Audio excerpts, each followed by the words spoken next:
teaching you.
Hello, everyone, and welcome into round 10 of the 2024 Race Factory Gaming Grand Prix Championship live here on Start Your Systems TV. I am Kellen Brower in the booth, ready to bring you guys the action from the finale of the 2024 RFGP Championship. It is the RFGP of Sweden here this evening at Udevalla, a lovely racetrack, a great stop to end our championship this year. And hey, we're going to have some fun tonight because look, these championships may be done. MX2, MXGP titles have already been wrapped up. We've already been through that whole situation with Seth Carr wrapping up MX2 a couple weeks back in Germany and Tyler Lang wrapping up the MXGP championship last week in Latvia. But this track is still a lot of fun, and I think we might have a little bit of two-stroke action here tonight from some of our champions. So hopefully this is going to be a lot of fun to bring you guys all this coverage here tonight for the final round of this 2024 championship. And ends our regular season coverage as well. SMX coming up after this, but we'll have more information on when that is coming in future dates. But for now, we're going to wrap up our season here tonight at Sweden. So let's jump in and talk about qualifying and what happened so far in this RFGP of Sweden qualifying. Pablo Vial, the Frenchman, goes fastest at a 1:29.289 over Killiam Ortiz, Bodie Parker, Seth Shirley, Ben Nerona. And like I said, I think we're going to see some two-strokes because newly crowned MXGP champion Tyler Lang, or reigning and now again crowned champion Tyler Lang, is supposedly racing a two-stroke tonight. So we'll see him potentially out there. Blake O'Brien, Noah Bindis, just to name a few of these other guys that are down through the mix. And we had about 30 guys run laps. So short show with these guys, no consies. And then in our MX2 division, Lucas Brun went fastest. Remember last week was Seth Carr moving up to the 450 class and taking the 1-1 sweep at Latvia. It definitely opened the floodgates. There's some guys mixed up in there that in the 250 class we had not seen before. And Emmanuel Cepeda came out as the winner last week in Latvia, but he is not even inside of our top 10 in terms of qualifying this week. It's Brun from Colin Holden, Alec Horn, Ryan Chowsey, Race Cobble all up there in the mix. A lot of really fast dudes up here trying to make their name for themselves to end up this GP season with some good results. And it looks like we actually had 37 people run laps, so a good amount of guys going to the line here in this MX2 division. As a reminder of our standings, Tyler Lang already clinched this thing last week in Latvia, so it's over. Braden Castellaneta cannot catch him. Colby Eagland also not going to be able to get it done. I'm not sure if Eagland's back this week, but it does open a potential P3 in the standings for Seth Shirley if he has a good night here tonight. A distant 22 back, or 24 back, I should say, of Colby Eagland, but still could turn things around and maybe steal P3 in the championship. Regardless, looks like Castellaneta's well on his way to P2. So that's the story in MXGP. MX2, a lot of fun for this second place in the MX2 division. Like I said, Seth Carr, he's already wrapped this thing. He even skipped last week to race 450s, and I think is skipping this week as well, but we'll see if he's out there or not. Either way, Colin Holden up 17 on Max Wilczek, another 4 back to Emmanuel Cepeda, who won last week. Tharp, another point back behind that. All these guys really still have a good shot at ending P2 in the championship here tonight. So they're going to go for it and see what they can't come out with. Obviously, Jack Gatlin, Partolo, Dallaire, Cobble, Snyder, all the way down through. Honestly, any one of these guys could step up and still win this finale as well. because Cepeda entered, I think, 7th or 8th in points last week, and bam, goes out and wins his first ever Grand Prix, shoots up to P4 in the standings, and trying to get at least on the box overall for the season, if not even get Colin Holden for second. But he's got to overlap 21 points and figure out how to beat Colin Holden both motos again here tonight. But a lot of really cool stories all season long with these MX2 riders that have made it fun. All right, let's jump in and get ready to drop the gate here tonight as MX2 Race 1 is rolling to the line. We're going to have our Design Lab co-hole shot, of course, as always. And we'll get our graphic overlays set up and ready to drop the gate here for 250 Moto number 1. Saru and Atom joining us in the Twitch chat. Good to see you guys. And of course, Atom, always glad to bring you guys the broadcast all season long. Welcome to the YouTube chat, Brendan Kennedy. Always good to see you over there, buddy. Thanks to everybody who has tuned in all season long. You guys have brought the support all season long, and we certainly appreciate it. And hopefully you will be with us when we get to SMX racing, which I think is coming pretty soon here. It sounds like some good stuff going on behind the scenes. All right, as we load in, let's take you guys who's going to the gate here in MX2 Race 1. 37 riders make up this field that are going to go 30 minutes plus 2 laps for MX2 Race 1. Lucas Brune, Mythic Burtis Minigun. I don't know who that is, but that's their name. Alec Horn, Ryan Chelsea, Jax Lindsay, Eli Block back here this week. That's kind of cool. Seth Devers, Caden Speck, Ryan Swanson, Emil Hool, Jack Gatlin, Evan Holt, Nicholas B., Connor Smiley, Maverick Snyder, Xander Brion, Tyler Flowers, Hayden Stevenson, Rasmus Erickson, Colin Holden, Wyatt Grant, Lumi, Noah Jans, Hunter Deischer, Nick Niles, Justin Thomas, Stephen Short, Max Wilczek, Hagen Snyder is also here tonight. Logan Mortberg, Tyler Perez, Evan Vanderkoy, Walker, Jeff Cooper, Logan Leitzel, also racing this one, Bryce Lizaraga, and Race Cobble, to name all the guys going to the line in this MX2 race number 1. Who do we got for Design Lab co-hole shot in this one? Oh man, so many different names that could get it done. And none really jumping completely off the page for me. I like to think my guy Holtzy can get off the gate well, but not too sure. It's been a little hit and miss of late. We know Wilczek's got a couple good starts in him this year as well. But Lucas Brune is going to the line with gate pick number 1. So I'm going to go with my guy Lucas Brune, see if he can't get off the gate well and lead us into turn number 1 to kick things off here tonight. Looking at some of these kits, I know that the Nexus boys are working towards their 2025 stuff. We got a lot of off-season kits rolling in here now. More and more people rolling with the off-season stuff. Oh, they did release it. Next Wednesday is when SMX starts. Bam. I did not want to reveal it just in case it was pushed back. But yes, it does look like it is now officially next Wednesday, first round of the SMX Championship in MX Simulator. Very excited to bring you guys that action. We'll be sure to drop an announcement and let everyone know that that's coming up. And yeah, this is going to be kind of cool. First time in a minute that I'm not going to be calling a Race Factory race. I'm trying to remember, maybe back to 2018 EMF days. But it is going to be run through Battlegrounds. And of course, Jacob Hubbard and everyone involved over there always does a great job. So we're excited to bring coverage of that. And hopefully all you guys tune in for that. It's going to be a good time. I am stoked for it. No question about it. All right. We are just about ready to drop the gate here on MX2 Race 1, and here we go. Final race of 2024 for the Grand Prix circuit here at Udevalla. Short lap times. We're going to have a lot of laps on this track, which means that this track is going to break down a lot as well. So let's see who comes out with the all-important hole shot. No Braden Tharp in this race by the looks of it. And that's our normal hole shot guy, Colin Holden. Let's see where he actually comes out. This is going to be interesting, fighting for P2 in the championship. And see if he can't get off the gate well, waiting on that 215 machine. That's Noah Jans on the CTR machine, and he is in. Okay, so good to know. He made it in. Colin Holden, looks like he's lined up there, kind of middle-ish inside as our 30 card goes sideways. MX2 Race 1 here at the finale in Sweden. Let's go!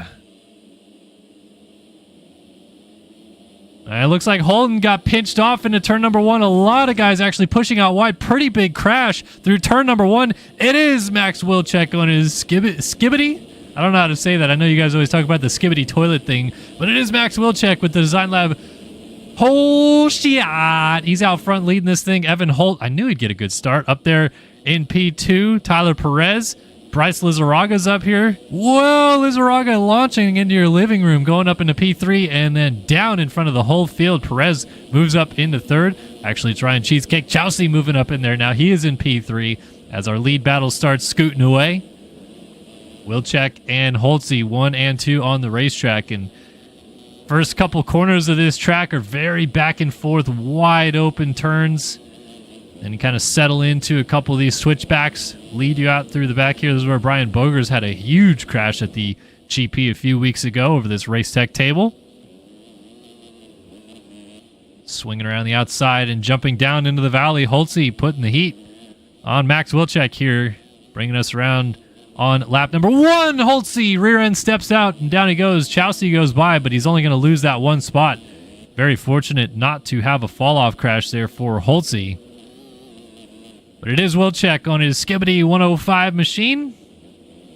Off and running with the race lead. He will indeed lead lap number 1 here in Sweden. It's Wilczek from Ryan Chelsea. Evan Holt now in the 3 spot. Perez 4th ahead of Hayden Stevenson rounding out our top 5. Jax Lindsay, Colin Holden, Lizarraga, Gatlin Devers, and Hagen Snyder. I don't know if this is Maverick's brother or not. And then here's Logan Leitzel on the number 3 machine, showing his face up here. We saw him a lot in the RF Nationals this season. Crushing it. But just not quite able to hang on for the end of the season fight between Cade Matherly and eventual champion Seth Carr. But he's back with a vengeance here at the finale for the GP season. See if he can't go out and steal a win to bring this thing to a close for 2024. Good to see the big number 3 machine back out racing regardless. So everyone's still settling down. Ooh, we got some crashing. Holden gets hung up behind Jax Lindsay, who just went down.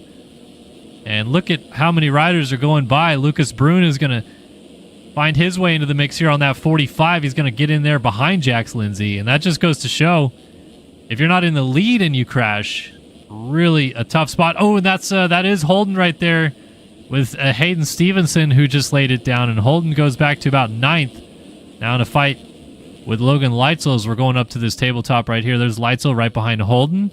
They're also in there behind Seth Devers. Everyone's running different skins. Bryce Lizarraga right up there now in 6th place. Everybody is all over the place, man. No one can quite settle down just yet. Lizarraga on the Maybach Birkin number 36, though, got himself some pressure from behind. Devers swings out wide. Inside move for Colin Holden. Running the number 8, but again, we're just all over the place with skins. He's riding for Phil's, but he's on the Panini number 8 bike. I don't even know who number 8 is on their team. That is Boudreau, is how you say that last name, I guess. Bordeaux? Is that Johan Bordeaux? Haven't seen that name for a minute. Anyway, let's poke back out front and see our leader, Max Wilczek, making a bit of a mistake there on that tabletop. 4 minutes into this 30-minute plus 2-lap race, and Wilczek has got himself a bit of a lead, but it's not too far. Ryan Chelsea just set the fastest lap of the race last time by on his EVP gas. He is bringing Evan Holt with him.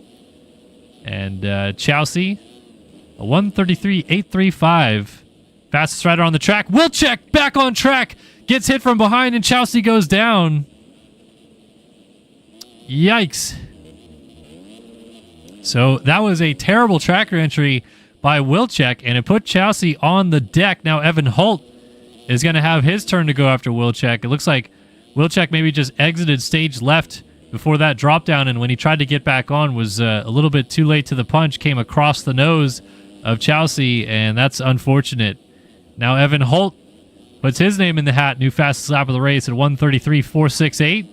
It's about 0.3 faster than what Chelsea had put down, and 2 whole seconds faster than Wilczek last time by. But Wilczek's got the speed. He's just got to settle down here. He looks a little trigger happy right now, kind of all over the place with the bouncing and a little bit wide open. But he did win a moto earlier this year in Portugal. He knows how to get the job done. Colin Holden lays in fastest lap of the race in P5, a 1:33.257 for him. He's about 13 seconds off of our race lead. Oh, Michael Buitendijk is what Atom Holm is saying about what Holden's gear setup is this evening. I just don't get it. I don't get why if you ride for Phils, you wouldn't keep rocking the Phils gear. And I also don't get why if your name is Braden Carter and you hired Dylan Delaire and Colin Holden, you don't make him gear. I always talk about these guys changing teams and skins and all that stuff all season long. But if you're going to change teams, at least just make the gear. Make it happen, sunshine. This lead fight is starting to brew up a little bit. I feel like Holtzy's got a bit better line choice through the second half of the track, or maybe just speed momentum, because at least they followed lines right there. But Wilczek opened it up in the first half last time by. They are nose to tail after the finish line jump. Holtzy's thinking inside move. Let's see if this turns to an inside in the first turn. He's going to force the issue and push out Wilczek to take the lead. Wilczek fights right back to the outside. But again, Holtzy holds the inside. What a power move. But the rider out of Canada on the District Designs, now number 13 ride. I think that's his new national number, if I'm not mistaken, for 2025 that he's rocking. But Holtzy to the race lead, and with a vengeance, and he set the fastest lap of the race in the process, 1:32.531.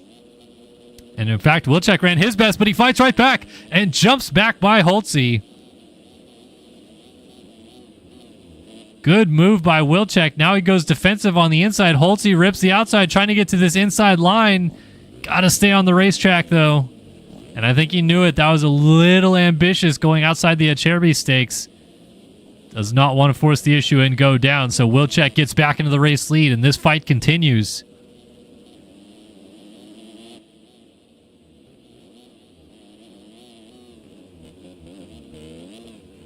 Oh, look at this. Inside for Holtzy. Back into the race lead again. Wilczek just pushed the nose out. Over the rut he goes, and Evan Holt retakes the race lead here in Sweden. And this time, a little bit more of a gap, a little bit more breathing room, so that could be just beneficial enough to start opening up the lead. Was about 2 whole seconds slower this time by having to fight with Wilczek, but in clean air still does have that fastest lap of the race. I don't know, Wilczek doesn't seem like he's done with him just yet. And again, Wilczek is a little bit better through these first, maybe, let's give it 8 or 9 corners of the track, basically first half of the track when you're on this side of the valley. And then as you come back towards that drop down through the valley, through the other side, in the last 4 or 5 corners before the finish line jump, Holtzy looks like he's a little bit more dialed in through there. Look at Wilczek, though. Right on him. Inside move here. He's going to double up. Or thought about it, at least. And Holtzy swoops the line in. Oh, Wilczek nose high. Goes off into the barriers there for just a moment. And now Holtzy's got himself a comfortable lead. So that could be the gap that he was looking for. And especially now that he's got this second half of the track dialed, he's going to open it up a little bit more. We'll funnel back down the order. Here's P3, Colin Holden, moving his way up into third and running a 1:32.7 last time by. That's only 2/10 off the fastest lap of the race right now. And again, fighting for P2 in the championship.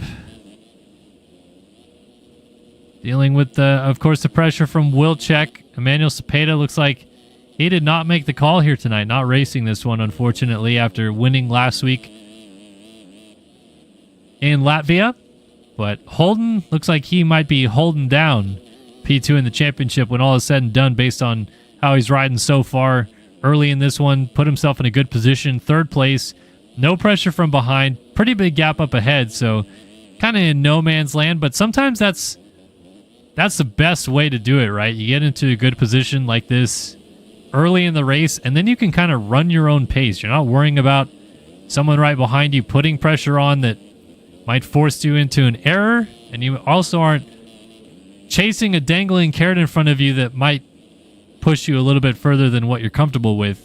So now he can just figure out what he knows best about this track and try to figure it out for himself. He just went 1:32.3. Oh, and as I say that, he went down.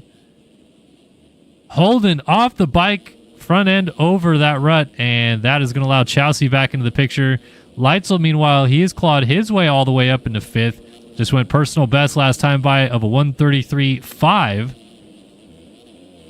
Yeah, commentator's curse, absolutely brutal out here. Just destroying the career of Colin Holden as I speak. But Leitzel's found his form a little bit early on in this race. And I think that the battle for 3rd might be brewing soon if Ryan Chelsea has anything to say about it. Jax Lindsay 6th. Lucas Brun, our fastest qualifier, now into 7th. Lizarraga 8th, and dealing with some heat. Jack Mark around the outside, running Seth Carr's entire kit, I think. Or who is this, actually? Because Carr didn't have a number 1, but he might now. Yeah, that is Seth Carr's kit. So, again, everyone's just running whoever skins they damn well feel like. Which, you know what? Not for nothing.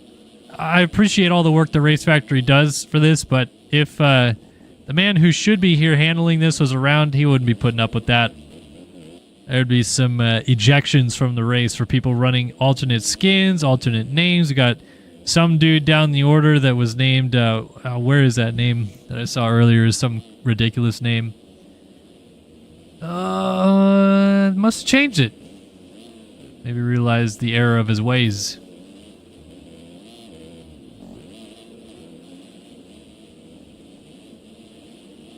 But there used to be rules around these parts. Ooh, Chelsea did get around Colin Holden. He's up to 3rd. Totally missed the pass. Apologies for that, but Colin Holden falling back a little bit. Meanwhile, Logan Leitzel goes for a bit of a ride in P5. And this fight for 3rd is a good one. Chelsea got the pass done, and we're starting to see, excuse me, this track already change a little bit. Let's go on board with the Colin Holden. Oh, Chelsea down. Up and over that wall jump. Must have just caught a rut wrong or something. Swapped sideways and down he went. He's going to fall back behind Lucas Brun. Side by side here with Jax Lindsay. Lindsay around the outside. Chelsea's nose pokes through the inside to hold position. And this is a good fight. 5, 6, 7 on the racetrack. Oh, Chelsea, another mistake. Just when he gets the ball rolling, keeps having these little errors, forcing their way into the picture.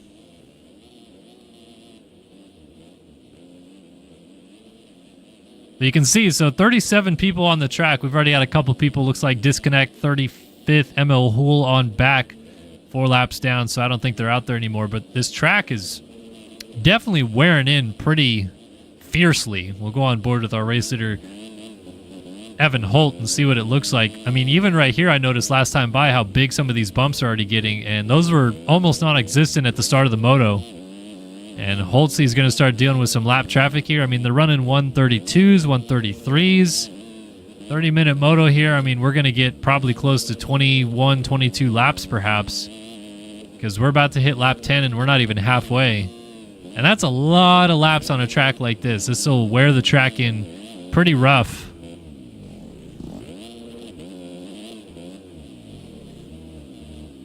Whoa, whoa, what happened? Holtzy just went straight on. That was a very weird mistake. I don't think he fell. Yeah, of course he didn't fall off the bike because he immediately picked it up. It was almost like his controller disconnected or something. Just landed off that jump and just went straight off the berm. I haven't seen that in a couple of years, I feel like. And as much as I would love to blame it on tabbing out or something, maybe he did, coming down that drop-off, just try to do what we call pull a tear off and look back at the gap that he had over Wilczek. But on his pit board, it shows you that he's got that 6-second gap. Although, I mean, so many of these guys nowadays, they'll actually put black lines on their pit board so they don't see what the gap is. So maybe he just, maybe ripped a little tear off and couldn't get it switched back in time, but that was so strange. Just landed and went straight off the track. Honestly, he'll probably tell me about that later and explain his situation. But good on him to not fall off the bike right there, because if you're not actually locked onto your rider, you got no control. It is just a free-for-all. And the fact that it went over a couple ruts and he didn't fall is quite fortunate. But already back on the charge. 2.2 seconds the gap that he has over Wilczek, and that is very close right there, landing on that rut on the opposite side. Another thing that this is going to do with this short racetrack, he's going to get really deep in lap traffic pretty quickly here. I mean, we're 16 minutes almost into this race as he gets high-centered in the rut again. And he has already lapped Alec Horn in 26th, and he has got, I mean, 10 or so people directly in front of him, all the way up to about 17th place in a freight train. So this could actually spur up the battle for the lead pretty soon, because Wilczek is hanging close.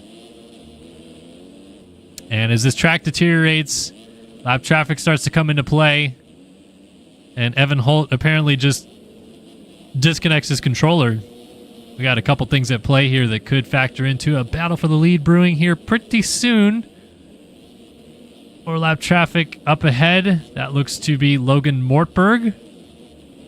Mortberg swinging out a little bit wide, crossing back over. And just moves aside, lets him go. They also lapped, I think that was Jeff Cooper there on that Honda, the Yogi Nexus Honda. Oh, Wilczek almost got cleaned by Mortberg steering his way back across the track right there. And now Evan Holt is on Hunter Deischer, the 164 ride. Trying to put him a lap down. That's 22nd place, already almost into the points, 17 minutes in.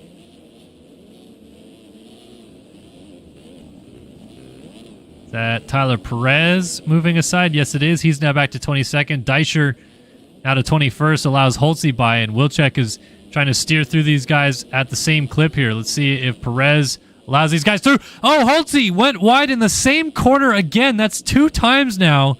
I don't know if that was one of those weird controller disconnect scenarios again, but now Wilczek is back into the race lead. Perez moves aside. We got 125s also out there. That's Ryan Swanson trying to get out of the way. And lap traffic certainly playing a bit of a part here, as they have not moved aside yet. Holtzy trying to get to the inside to get around Swanson. Deischer hasn't moved by to let Wilczek go by yet, I should say. Oh, that 125 of Swanson almost got into the side of Holtzy. This battle for the lead is tight. And Deischer still has not moved for Wilczek. He is all over him. Deischer just got into the points. He's 20th now. He does not want to let these guys go, because Swanson's right there trying to pick him off and get into the points. So Wilczek finally swoops the outside to go by. And now Jack Gatlin up ahead as Holtzy also gets by Deischer. And just right on cue, look at that. Swanson down the inside is trying to get by Deischer for 20th. That's a points-paying position battle. Jack Gatlin moves aside. Wilczek goes by. And Holtzy scoots through as well. And this lead fight is getting crispy. Holtzy wants a piece of Max Wilczek out front. And he's changed up his line through there to not get off kilter in the ruts. Swaps into that corner. Almost went over the rut. Had to come to a near stop. And that allows Wilczek a bit of breathing room here. All right, so 11 minutes and 2 laps left to go coming up. And Holtzy's down in this corner again. I don't understand what is happening. That is not a corner you would expect that many crashes or mistakes to happen. And another one just occurred. I don't get it. Well, all those guys he just spent a lap working by. Perez, Swanson, Deischer, they all went back through, so he's got to pass him again. Meanwhile, Wilczek looks like he has gotten around Niles. That is Niles. He just went by that was laying on the ground, and that is Blowers, who he also just lapped, I believe, laying on the deck. There's Race Cobble. Oh, he's jumping over top of him, almost landing. Now, that was Blowers that just went down. He's now lapped 15th place. And relapping the 922 there of Eli Block. That's Cobble on the 50 right behind him. Race Cobble is in 15th place. 220 or 282, I think that is a Justin Thomas. No, Lumi, sorry, 222. Lumi getting out of the way. That's another 2 lap down rider. Oh, Cobble is going for it, man. He's trying to get in there. And then Seth Devers is just up the road of Wilczek. So Holtzy's trying to get back on the charge. Is Holden settling for 3rd, Leitzel 4th, Lindsay 5th. I mean, they are all so far apart from each other. There's not really much going on. So really the chaos is all about Max Wilczek trying to enduro man his way through all these lappers. Again, there's Seth Devers on the 107. He's running Jax Lindsay's bike for some reason, but allows Wilczek to go by and then continues his fight with Race Cobble. So now P14 is a lap down. Next up is Evan Vanderkoy.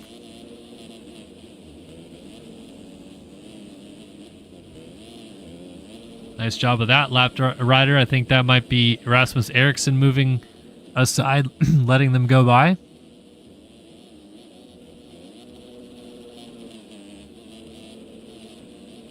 So now it should maybe settle down a little bit. There's a little bit more gaps developed between the next few riders. Like I said, Evan Vanderkoy, Hayden Stevenson, Maverick Snyder, they are 11, 12, 13.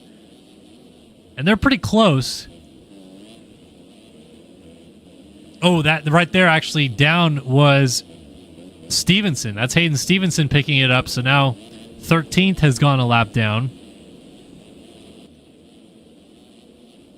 So they whip over that race tech table together. This is chaos, man. There's a lot going on in this moto. Lucas Brune looks like he got around Jax Lindsay. Jax Lindsay just went down. Jack Mark, Xander Brion, Wyatt Grant, a very, very quiet 9th right now. Ryan Chowsey has slipped back to 10th. There's Maverick Snyder, 11th. Vanderkoy in 12th is the last rider on the lead lap.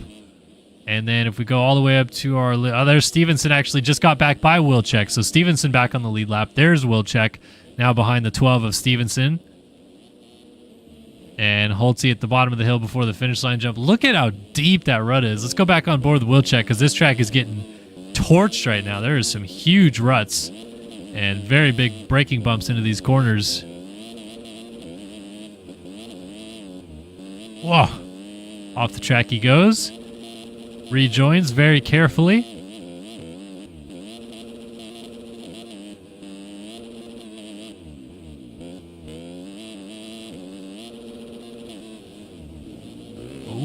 That is Snyder. That was Maverick Snyder that just went down.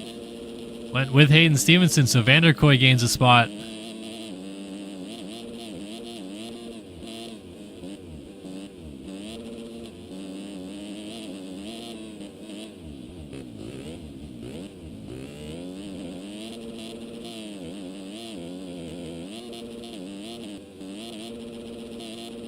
A gap opening up once again. In fact, we got a battle brewing for second. Colin Holden is starting to reel in Evan Holt. I think Holt has been perhaps messed up the most by the lappers. He looks like he's trying to fight his way through them and every...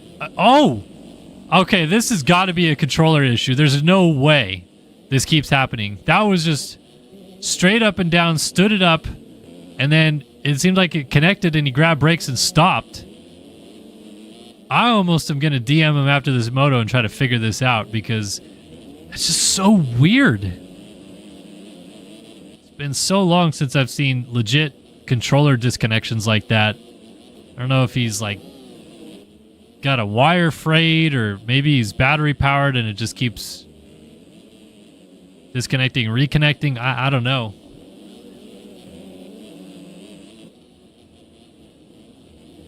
Holding to the outside, made a mistake, and here's Holtzy jumping back across and then blocking him. That's a pass for second right there. Holtzy on the 13 with Holden on the number 8. Neither of them running their current numbers. But whatever, we'll use them as they run.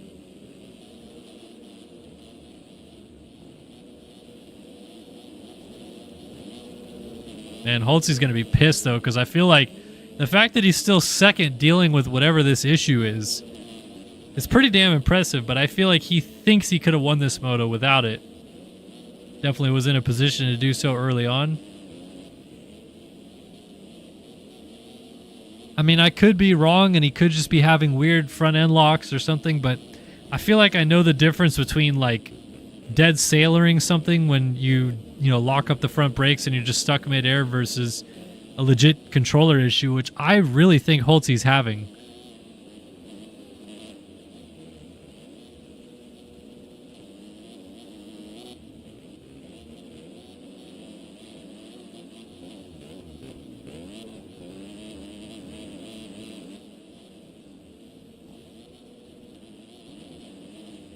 Well, we got 4.5 minutes and 2 laps left to go in this race, and the battle for second is perhaps the closest one on track right now. Up, and as I say that, Colin Holden lays it down. That is going to allow Leitzel into third place, so Logan Leitzel matching his number now. The number 3 ride goes into third. Honestly, pretty sick kit. Not going to lie. I like the Red Bull Honda look. Oh, and he goes down. Cross rut. Pushed it over that rut, and down he goes. So just as quickly as he gets into third, he loses it. And Lucas Brune is hanging out back here looking for an opportunity. Now running in the 5 spot. There's Jax Lindsay in 6th place. Jack Mark 7th. Wyatt Grant 8th. Xander Brion 9th. Chelsea 10th. And Ev Moof has now been lapped. Evan Vanderkoy is a lap down. There's a race leader, Max Wilczek, going up the hill on the other side.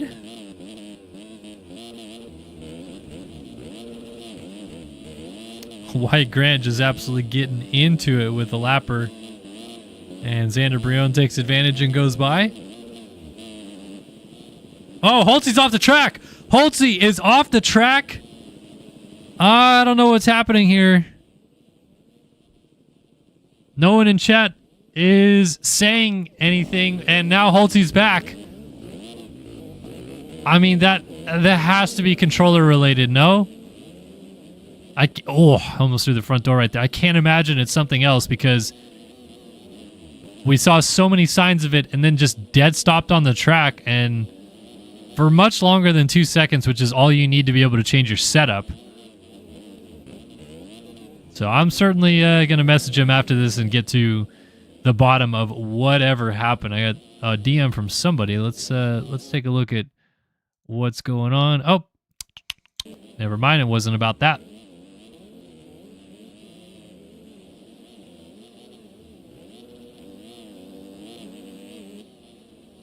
So Holtzy now slides all the way back to P5. I want to pull up live timing again. Sorry. Holtzy now P5 on the track. As our old pal Matthias Lidman drops by the chat. And gets to see a bit of his home Grand Prix action. Oh, Holtzy. Big off right there. Must have clipped his head on a tough block. Weird crash. Jax Lindsay's going to get up there and pass him. Side by side with him at least. Let's see what happens. Goes by around the outside. Holtzy's trying to fight back, but Lindsay shuts the door. And Holtzy's gone from the lead back to 6th. Ooh, and now Lindsay lays it down. Allows him to go back by.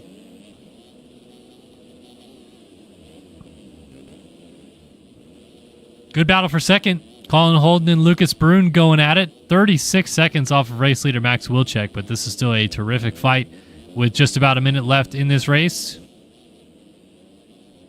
Stein Cantors wants to know if I'm streaming EU tomorrow. If I stream it, I will be racing it. I'm not going to stream the actual race, but if I end up racing in it, then I'll stream. But we'll see. Not 100% sure that I'll race EU tomorrow. We'll see, though. So, time is about to expire. Let's see how far our leader is out. Yeah, this is probably 2 lap board out next time by. So this should be 3 to go for these guys right here.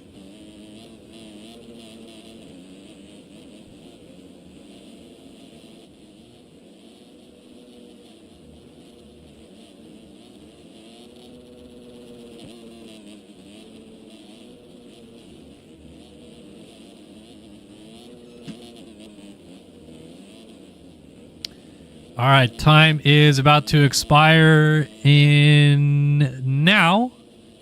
30 minutes on the clock, and look at this, 2 turns to go. Max Wilczek is about to see the 2-lap board. So this is going to be a short one. We're going to look at probably about a 33 something for a total race time, which is pretty rare to see for a 30+2. But just the way it's going to work out is getting blocked a little bit here by the 171 ride. And trying to push him out of the way there. Or the 170, I should say, not the 171. That's a Walker. And the 762 of Xander Brion blocks Wilczek and puts him down. It's all right. He's got a massive lead, so it doesn't really make a difference. Leitzel hanging tough with Holden trying to go up into the 2 spot. Lucas Brun right there as well. Oh, Holden's down. Holden is down before the finish line jump. Leitzel goes by. Brun goes by. And Holden rejoins now in 4th. Odd crash right there. And Logan Leitzel's clawed all the way up into P2. So this will set him up well. Not going to win this moto, but if he can hang in this position, it'll set him up very well for a potential overall win heading into Moto 2. Definitely needs a better start next time around. This start did not cut it this time.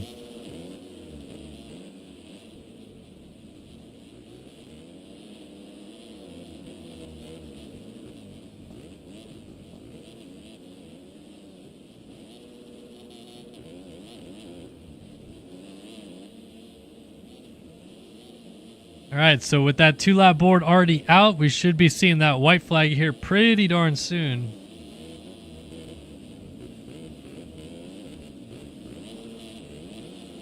As Leitzel just continues to hold on to 2nd. There we go. White flag is out for Max Wilczek, our race leader in this one.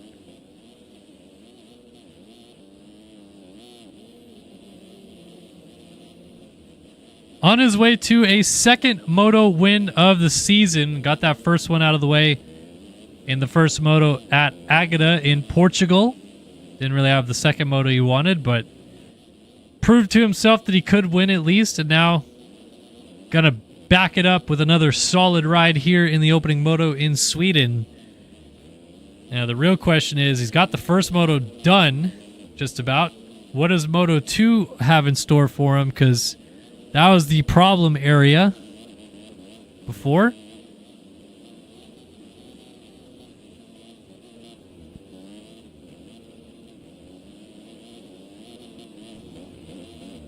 Whoa, Lapper gets up. That's Deischer getting up sideways, putting him down. Fortunately, he's got plenty big enough of a gap as Logan Leitzel almost went for a ride, and Colin Holden would like a slice of that 2nd position before this race is done. Lucas Brun also right there. This is a good fight. These guys are going to push each other all the way to the very end. Get back to it in just a minute. Give props to this man with 2 turns left to go. Max Wilczek on his way to winning Moto 1 here in Sweden. Little style check over the underground RC table. Down through the valley one final time. Inside here. Inside again. Race 1 here in Sweden is going to go to the Skibbity 105. Max Wilczek takes the win here in Sweden. And look at this. This is coming down to the end. Holden wants to get Leitzel. Leitzel rips into that rut, and Brun gets stood up behind him. One of these men is going to miss the podium. Let's see who it's going to be. It's like Brun maybe made a little bit of a mistake. Holden's trying to send it in one more time. Gets close, but it is Leitzel from Holden. And Brun will have to settle for P4 on the racetrack. And then we got the story of Evan Holt. I'm going to try to find an answer for you guys in the break about what the heck happened. He's got Jax Lindsay still breathing down his neck. Lindsay trying to get to the inside. Got it and beat him. Wow, what a move. Jax Lindsay gets a top 5 on Evan Holt with a move in the final turn. And then Jack Mark, 7th. Wyatt Grant, 8th. Xander Brion, 9th. Maverick Snyder will round out the top 10 because everyone else behind this is a lap down. Ryan Chelsea was 11th. Alec Horn, 12th. Vanderkoy, 13th. Stevenson, 14th. Gatlin, 15th. Devers, 16th. Blowers, Niles, Swanson, and Mortberg are points paying positions in this one. So just a minute and we'll get those penalties in to make sure our positions stay the same, or see if anything changed as well. And if it did, what happened? Gotta wait for those post-race penalties all the time though, man. They can bite you when you least expect it. There we go. We got those penalties in. Let's take a look.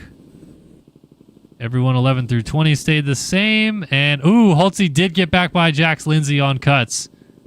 And everyone else stayed the same ahead of that. All right. So Wilczek takes the win in, MX2 Race 1. My head is kind of killing me right now, guys. So if you'll bear with me for just a minute, I'm going to lay my head down and come right back on the other side of this break with MXGP Race 1. So we'll be back here at the RFGP of Sweden.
Welcome back, everybody, into round number 10 of the 2024 Race Factory Gaming Grand Prix Championship MXGP Race 1 coming at you here in just a moment. We did get the scoop from Evan Holt that his controller was disconnecting on him.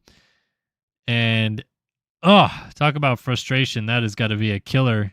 Hate to see that, especially when he was doing so well in the lead, but we'll see if he can't regroup from that. Said he stopped, tried to plug it back in, dropped it, and it cost him so much time. Gonna try to get it fixed before SMX, but did end up P5 in that first moto. Tough break regardless of which, and we'll see how he rebounds in Moto 2. We are rolling to the line. Look at that, two smoking. The champ, Tyler Lang, out here on a two-stroke, and that thing is absolute heat.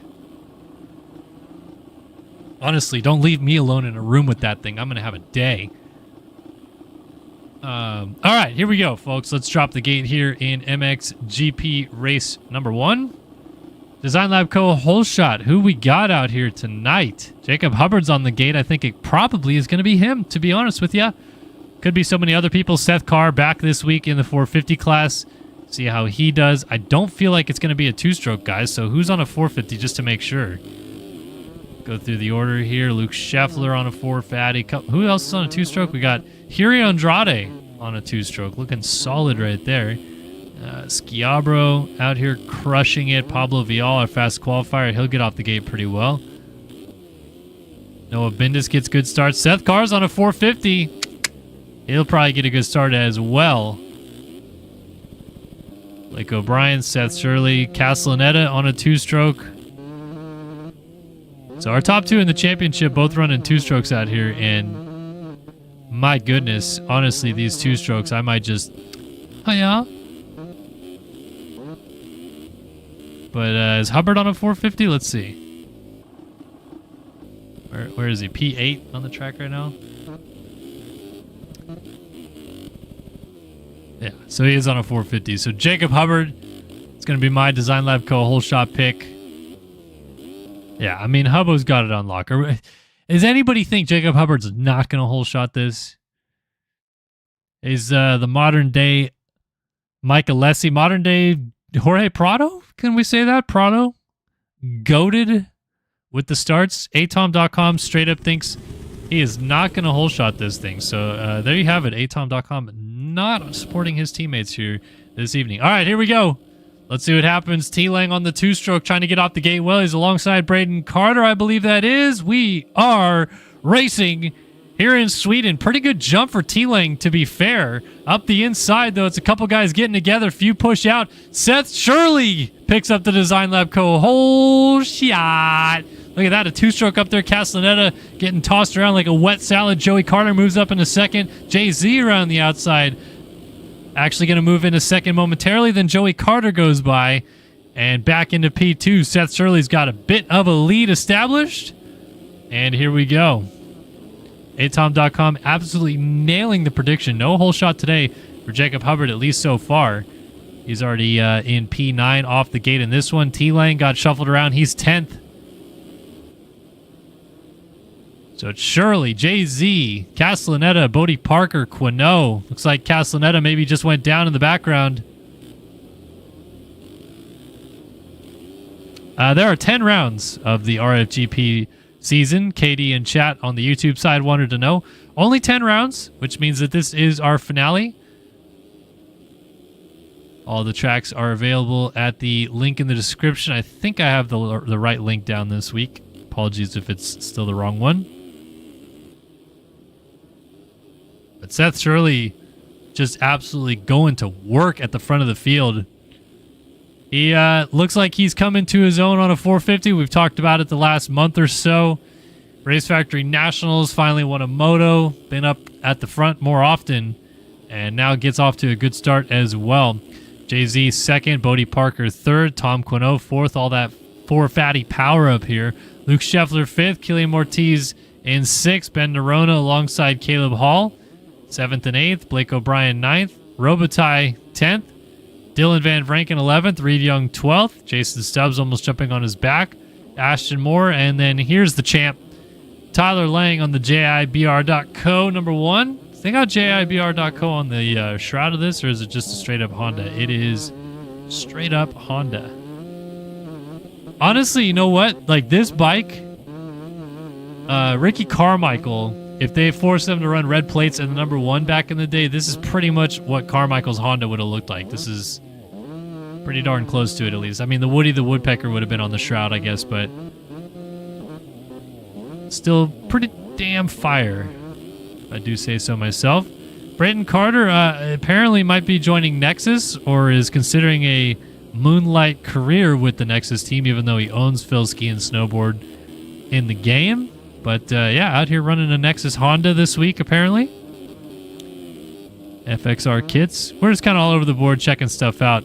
Early things aplenty happening as Seth Shirley's pulling out a nice lead. Whoa, someone is lagging up a storm right there. That might be Stefan Ciarofani.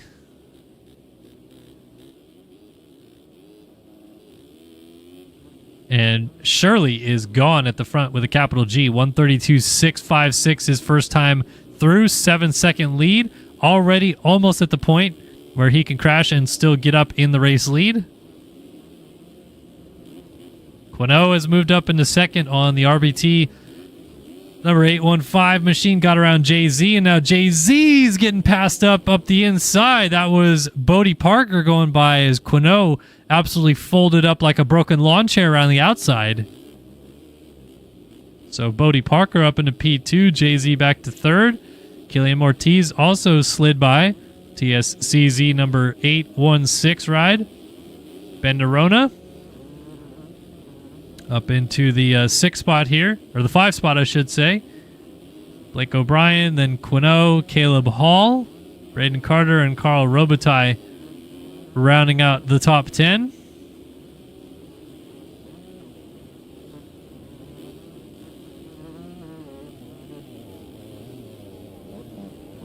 Dare I say Caleb Hall's maybe riding a little bit better this week on a 2-stroke than he has been on a 450.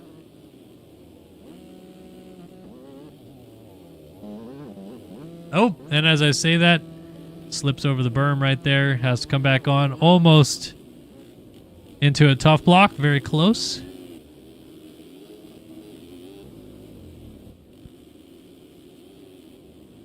Killian Ortiz versus Jay-Z for P3 on the racetrack.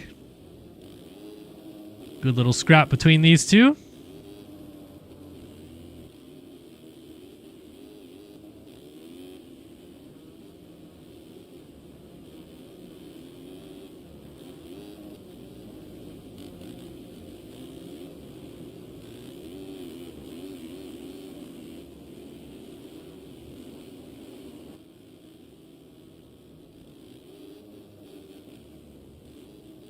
And Blake O'Brien not too far behind that with Tom Quino on his heels. So we got 2 battles going on simultaneously here. You got this fight for third.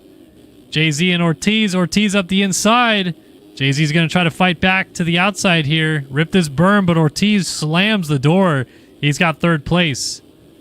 Meanwhile, Quino and Blake O'Brien, they're still going at it. Oh, Jay-Z down. Jay-Z goes down. He was in fourth. Going to pick it up in 6th still. Just got going before Jason Stubbs found his way into the picture.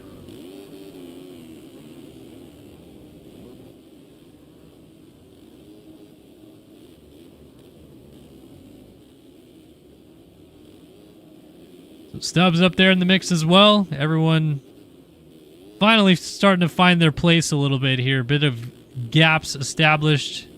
Speaking of gaps established, 15-second lead. Seth Shirley. Everyone else is pretty much like just kind of hanging out, I think. Knowing that this is the last round of GPs, championship-wise, there's not much to fight for.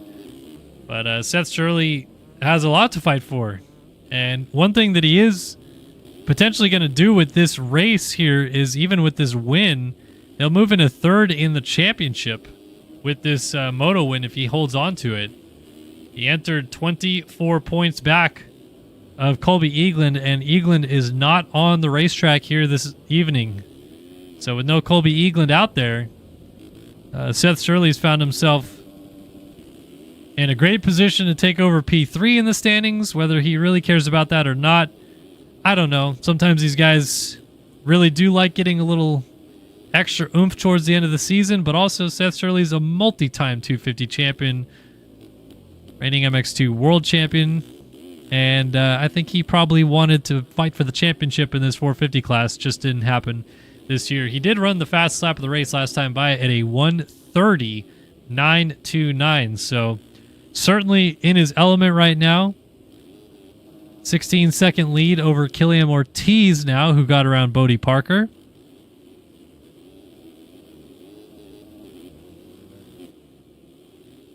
Bodie Parker just hanging out in the background, though.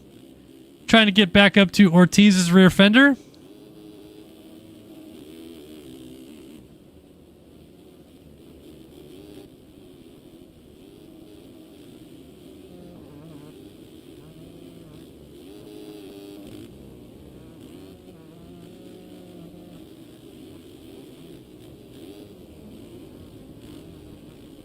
Shirley is in the zone, man. He's just hopping bumps. Problem is he's going to have to start dealing with a decent amount of lap traffic here pretty quickly. That was Zach Fisher in 30th that he just went by.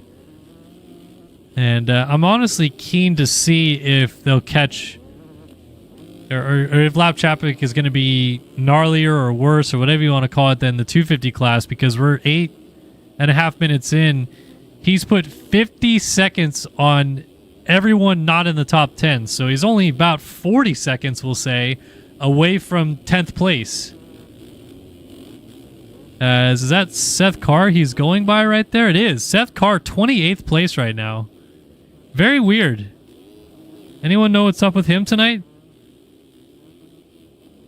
Or is it someone that's not actually Seth Carr pretending to be him? Certainly could be the case.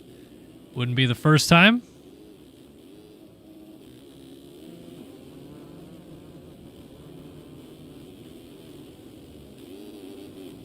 $18-second lead, though. Seth Shirley is gone. All right, let's take a look back. Blake O'Brien has moved into third. Bodie Parker is struggling. He went backwards again, now fourth.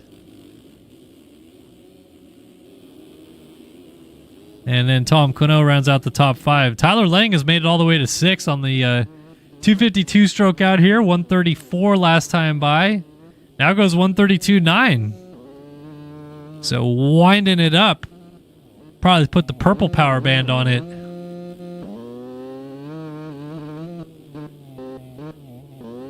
He's only about 18 seconds off of P2, and he's basically 10 seconds behind everyone all the way up to third. So if he can maybe have a couple good laps strewn together here, things will start getting a little bit fun as Bodie Parker deals with some heat from Tom Quino. They're all weaving through lap traffic. And then Ortiz, Blake O'Brien, very underrated how good of a season Blake O'Brien's been having as Seth Carr just disconnected. His race is over. But O'Brien really has flown under the radar so many races this year, but he's also just been putting in good results on a very frequent occasion, and this is going to be one of his better results of the year if he holds on up here. All right, V just says it is Seth Carr. So Seth Carr went from, I don't know, being Mermaid Man and Barnacle Boy to Super Weenie Hut Juniors in a week? Because he absolutely destroyed people in Latvia. And now disconnected from, what place is he in? 28th? Disconnected from 28th place in this one.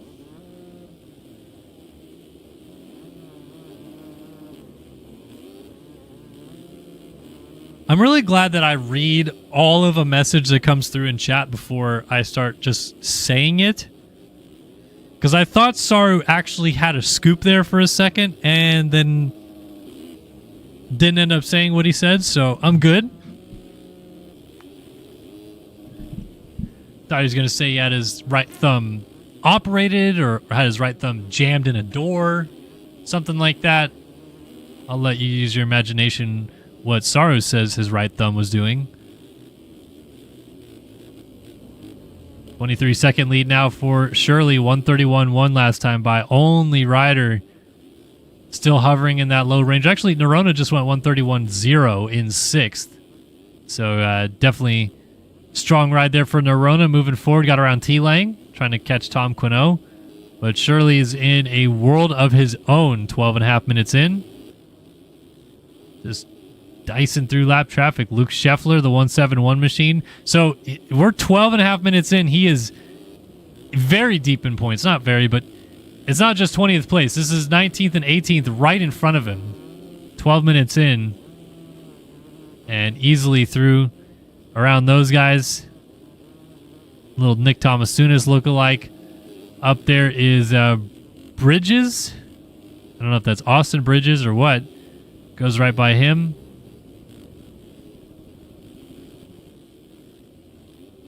Next up would be lapping Jacob Hubbard, and he's put over a minute on everyone outside of the top 10. As I said, maybe 3-4 laps ago, he just continues to chunk massive amounts of time away. And all these guys, of course, further down the order, they're struggling with some crashing and stuff as well, which certainly doesn't help their case.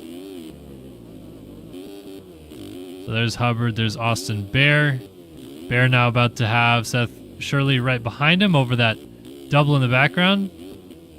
And then all the way up to Braden Carter in 15th. Jay-Z just went down. Caleb Hall went by. Yeah, I mean, Shirley's going to catch all the way up to 13th here pretty darn quickly. Just went around. Who did he just go by right there? Austin Bear by the looks of it.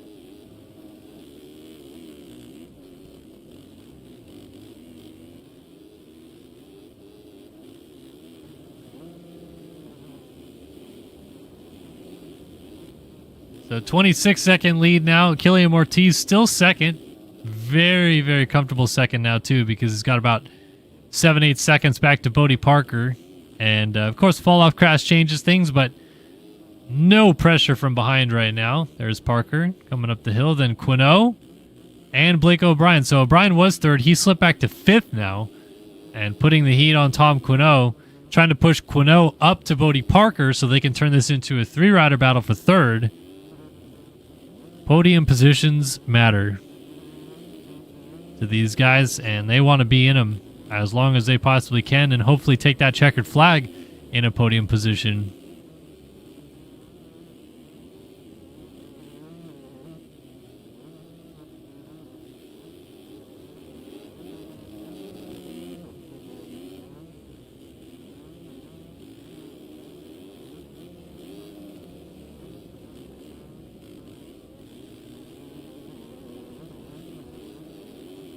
So Quino looks like, oh, they just went around Killian Ortiz. Yes, Ortiz dumped it out of P2. Bodie Parker is taking it over. And that puts Quino third. This man right here, Blake O'Brien, now fourth with Ortiz on the 816 right behind him. And somebody lagging up a storm right there down that back straightaway. This is interesting, though. I don't know what happened to Ortiz, but he goes from second to fifth in a heartbeat. And he still looks like he's not really figured himself back out yet.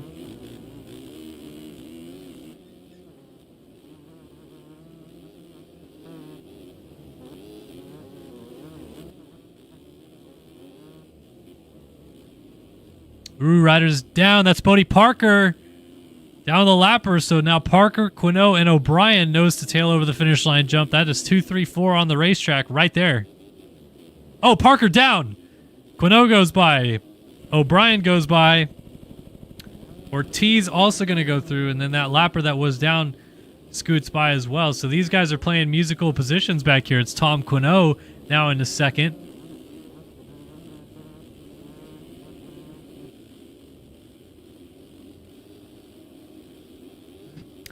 And as this race continues to develop and these guys keep making mistakes, this is feeling like one of those classic Seth Shirley 250-day rides where he would just absolutely put a stomping on the field and lap to some unbelievable number. Ortiz back in the third. This is now your battle for fourth. O'Brien versus Bodie Parker. And every time I look back to see if Nerona has caught anything, he's gone down again. So he was 10 seconds back. All these guys had crashes or mistakes, and he's still over 10 seconds down is Ben Nerona in sixth. So it's just problem after problem for these guys.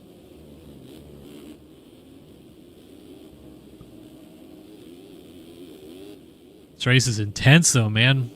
Parker is trying to figure out a way around O'Brien and hasn't got a nose in there yet. That'll do. O'Brien, a mistake.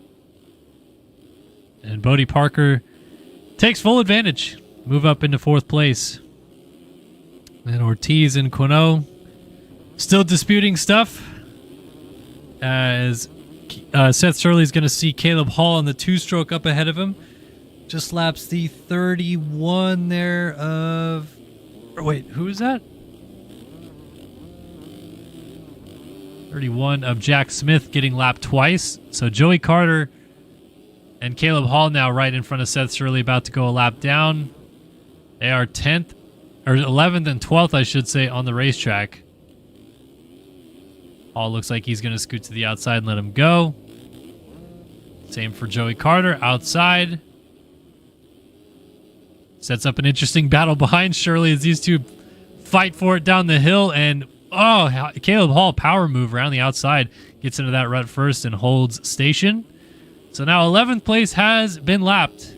10 riders remain on the lead lap as Tom Quinault is in a world of lap traffic hurt right now. He's trying to figure out who's what and who he's battling because Killian Ortiz is still back there, but not close enough yet to pounce for a pass as Quinault finally looks like he's going to clear these guys.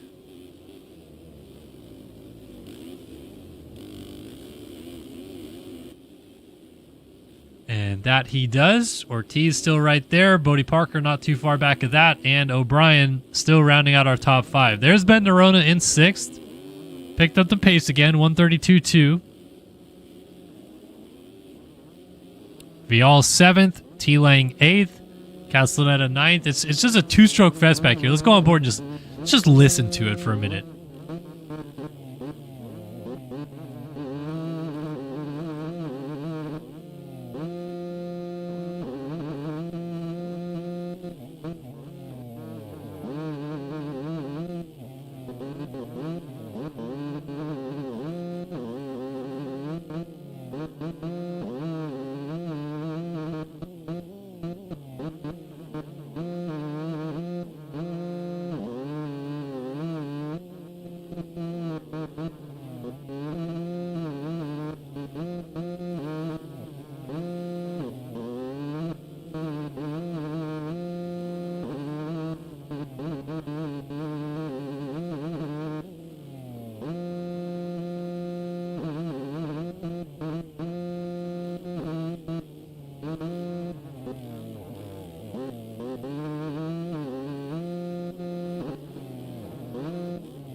Yeah, I don't know how you guys feel about the 2-stroke sounds in this game, but sometimes, honestly, they can be kind of therapeutic.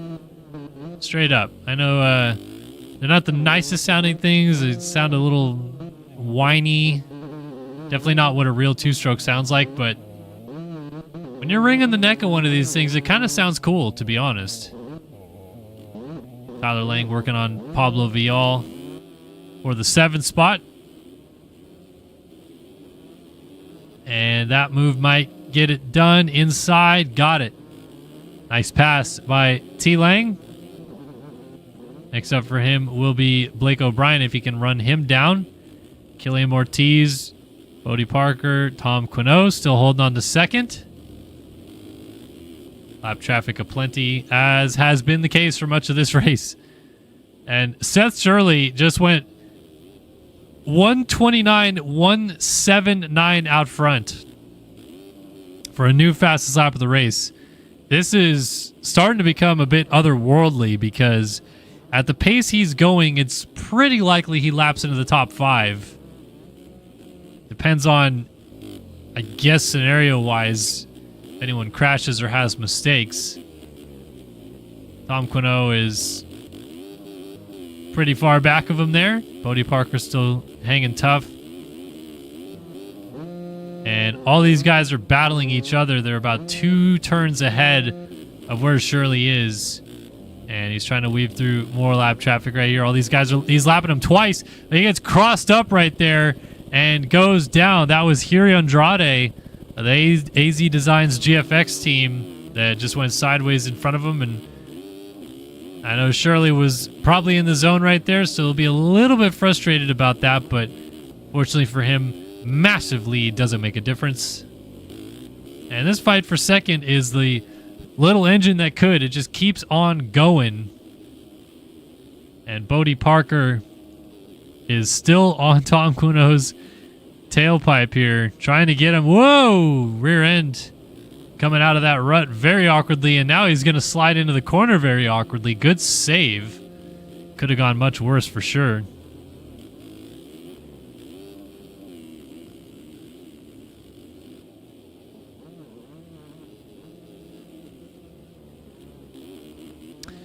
So that gap opens up ever so slightly, now over 2 seconds back, and Killian Ortiz just laid it down.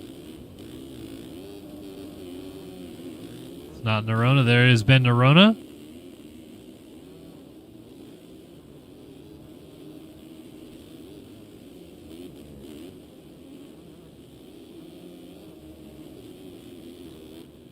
Again, just a simple P5 ride for Nerona. It's not much, but it's honest work. What he's doing out here. Going through the motions and trying to reel in Killian Ortiz potentially for fourth. He's got 10 seconds back to this man. Braden Castellaneta, who's still wringing the neck of his two-stroke. There's Vial.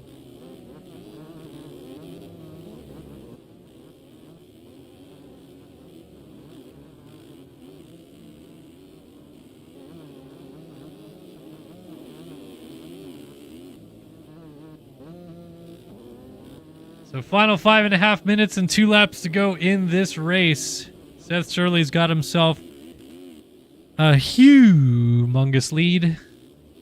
Forgot to bring my pillow because he made this thing a snoozer for the front. But this is what Seth Shirley has been known for. I'm not saying, shouldn't say is known for it anymore because it's been a little up and down on a 450. But when he was on a 250, this is what he would do, and it's pretty darn similar to what we see Seth Carr do these days. So we're going to have a hell of a battle of the Seths once they both end up in the 450 class together.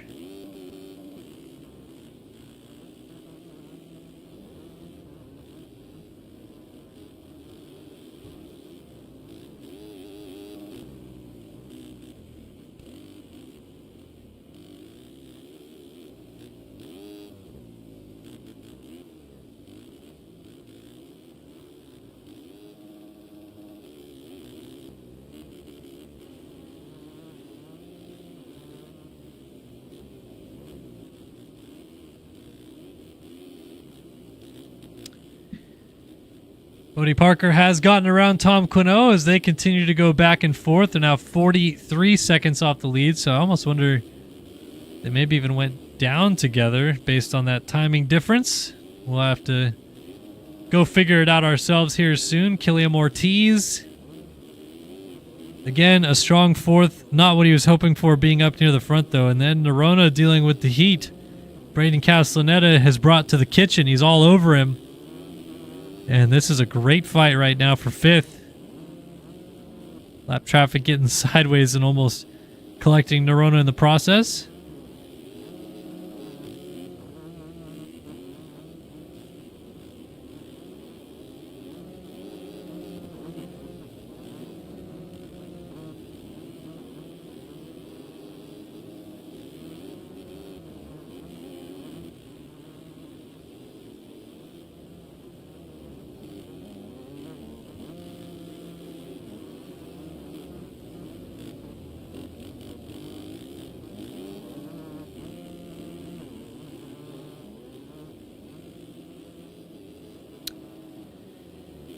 Closing stages of MXGP Race 1 here at the RFGP of Sweden at Udevalla. Seth Shirley still leads now from Bodie Parker, Tom Quinault, Killian Ortiz.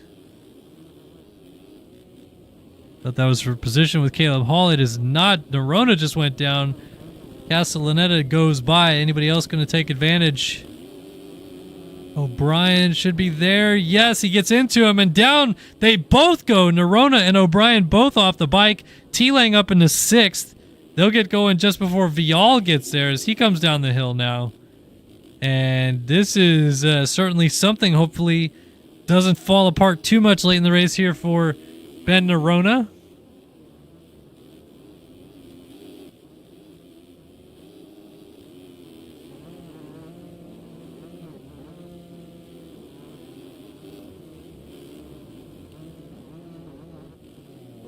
See if we can find ourselves some late battling here. Actually, second place.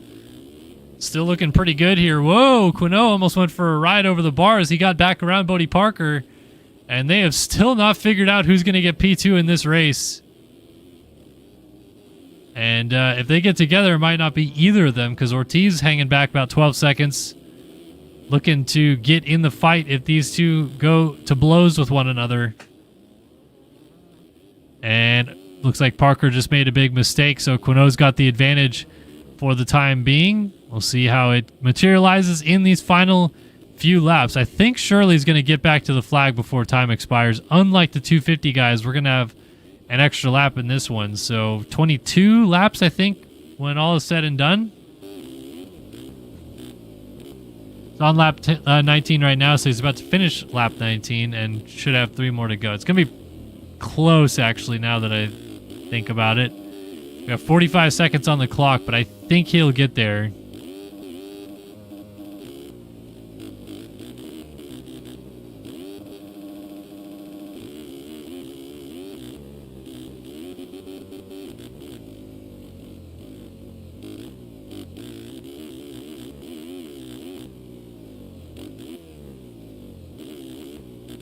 Honestly, could even wait and have one less lap to do, but I don't think he's in the mood for that. Gonna check in out front with 11 seconds left on the clock ultimately. 132.6. You talk about how inconsequential 11 seconds could be. If he lets them have 11 seconds, he'd still be half a minute ahead of everyone else. But he doesn't want them to have that 11 seconds. He wants to dominate. Put a big number on the board and show. Yeah, man, you guys may have had the upper hand on me at many other rounds this year in terms of raw speed, but I still have it in my back pocket whenever I want to use it. Just lapped Blake O'Brien. That's P8.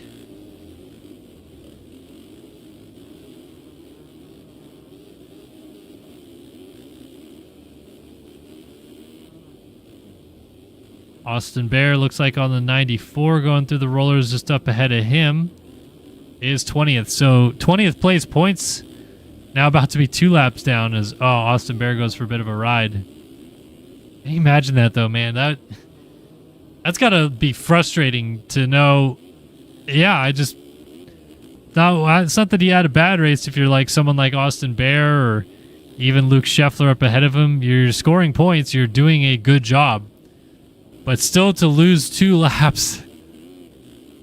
Crazy. I mean, I've even raced some of these EU races, and one of them, or a handful of them, Seth was in. I don't get lapped twice, but I don't know. Maybe it's different when there's less people on the track. These guys are dealing with a lot more people.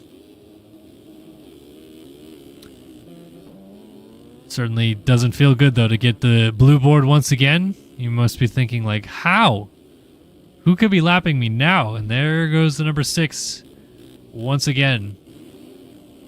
Looks like Bodie Parker has just about locked down second in this race. He's got 8 seconds to the good back to Tom Quinault.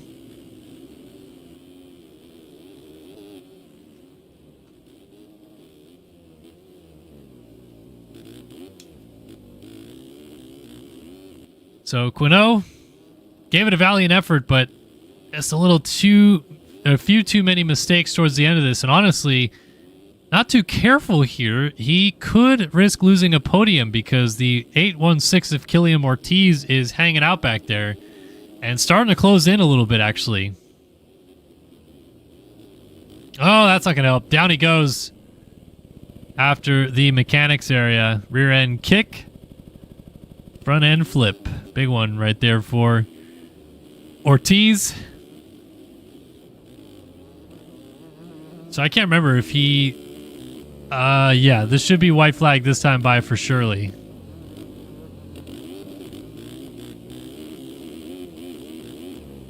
.39-second lead, 35.2 last time by.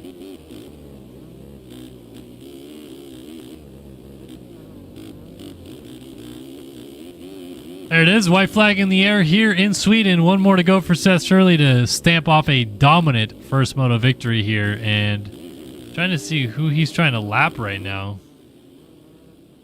Can't quite get the number on that. One of them is the 2-stroke. Frank Jackson, I think. So Frank Jackson and Jay-Z? Yeah, Jay-Z on 38 right there behind Frank Jackson. So he is Lapping 15th place right now. He's trying to put 15th place 2 laps down. Honestly, it just gets to a point where he's just bullying him, man.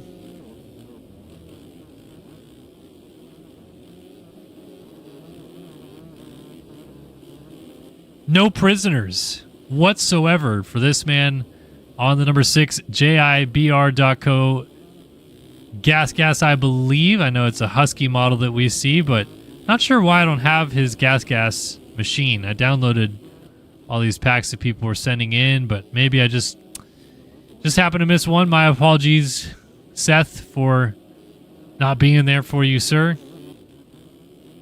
But the man who will be there for you is the man waving the checkered flag at the end of this moto. Old man Riv, waving that flag once again, bringing us home an RFGP moto winner. Again, he has found his form late in this championship, and it's going to be P3 in the championship, but it's a first moto win here at the RFGP of Sweden for Seth Shirley. Sets himself up very well for the rest of the day here.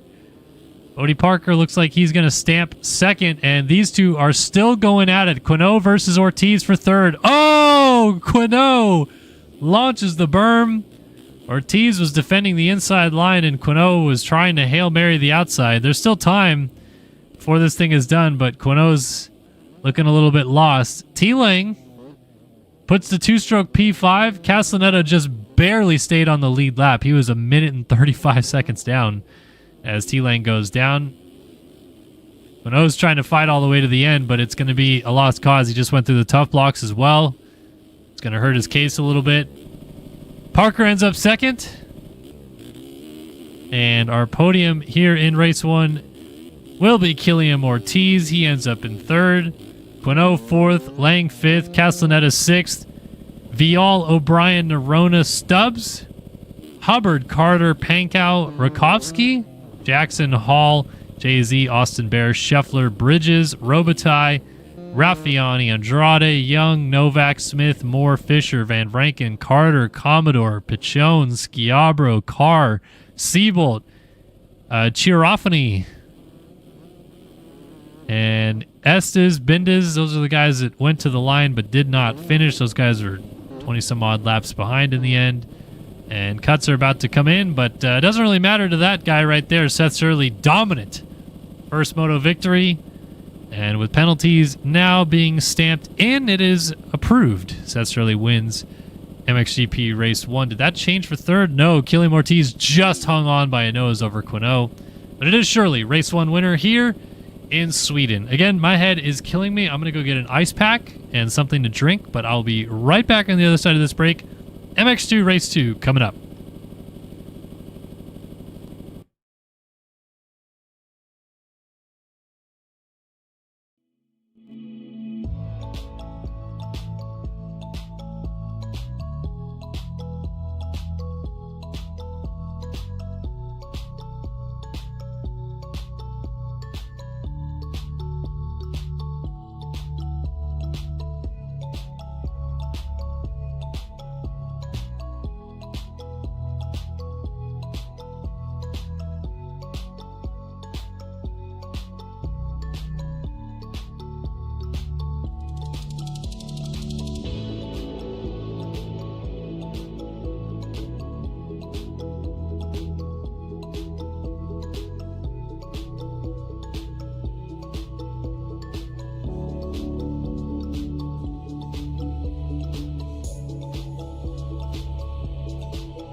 Welcome back in, everybody. I figured I'd show you what I'm dealing with here. Like I said, my head's killing me, so I got a little ice pack on up here, trying to cool off.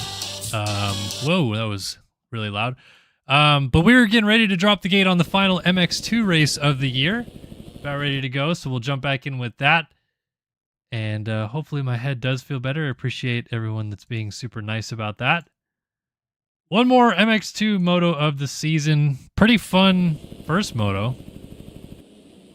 Let's see what's about to happen in moto number 2. Design Lab Co. brings you our Whole Shot Award. Final 2 of the RFGP season coming up. Evan Holt was right up there near the front off the gate in moto 1. We had Wilczek up there as well. Quite a few other people. But Evan Holt trying to turn it around from a controller issue in the first race. I didn't even realize that Ericsson was on a 125. That's funny. Yep. There's that sweet-looking all-black pipe. I don't know. I feel like Evan's going to get it done again. I feel like he's going to find his way to get a good start.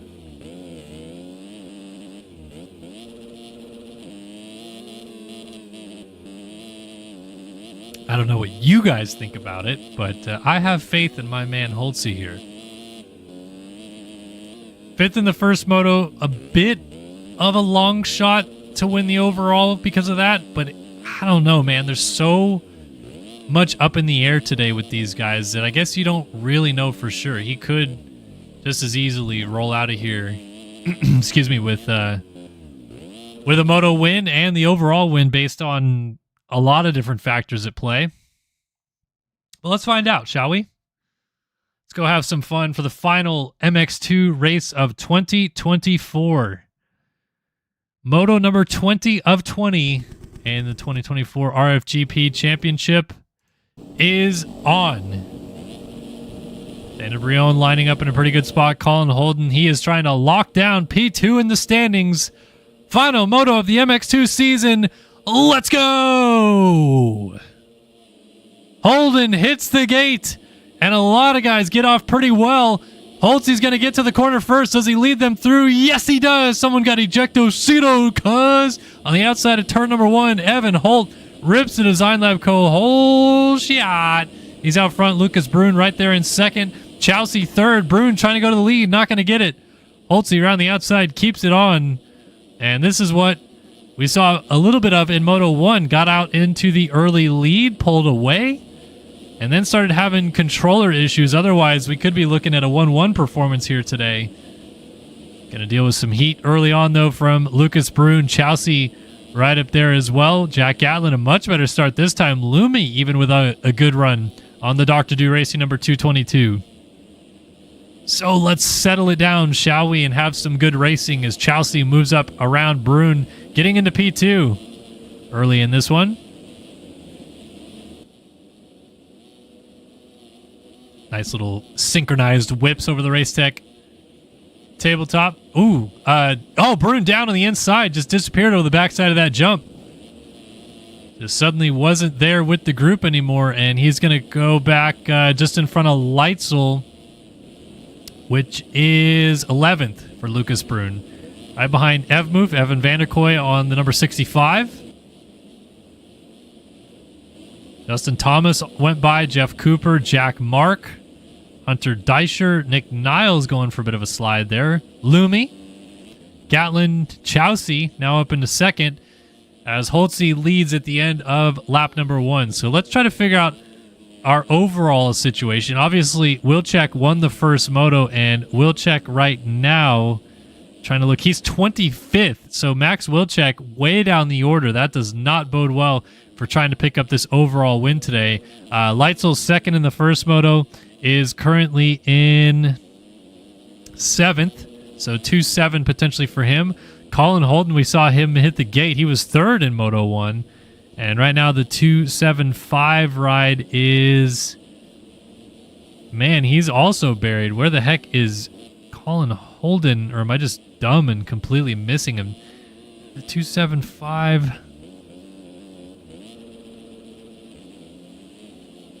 I'm dumb, apparently. I can't even see him on our leaderboards. Oh, there he is. Colin Holden is 28th to 30th. He's going backwards again. 32nd now for Colin Holden. We just saw Lucas Brune was up there, and he was 4th in the first moto. He's now 10th. I said it. Evan Holt right now stands to win this overall. 1-5, or 5-1, I should say. But Leitzel's already up into 5th place. Actually, as I say that, he goes to 4th. It's still going to be Holtzy's if Leitzel can't get higher than 4th, but a 2-3 would be to 5-1. I kind of don't think this is where Leitzel's voyage to the front ends, though. He's very good at charging through the field. We saw it so many times. His title-winning season in 2022. Obviously, this year, amidst the great fight that he had with Cade Matherly and Seth Carr in the 250 Nationals, my man's got a knack for getting his way to the front from bad starts, and this time it wasn't even that bad of a start. He's already in 4th. Got his eyes set on Lumi, or Lumi is... I know the name, it's on the tip of my tongue, but I can't remember for sure. And I don't want to be wrong and say the wrong name, but I know it's some random name. Never runs his real name. So Leitzel's on the charge. Looks like we lost Ryan Chowsey. Ryan Chowsey is going backwards in a hurry. He was up in 2nd. He's 27th now. These guys are struggling today. Wilczek's made it up to 11th. So he's charging well. But right now, eyes on Logan Leitzel. Leitzel bringing Jack Mark with him. They're closing up on Lumi for 3rd. There is Lumi, the Dr. Do racing machine. As fast as Chowsey went backwards, I almost wonder if he missed a timing gate or something, because good lord, he was right there in 2nd. He's 47 seconds off the lead now, back there with Colin Holden.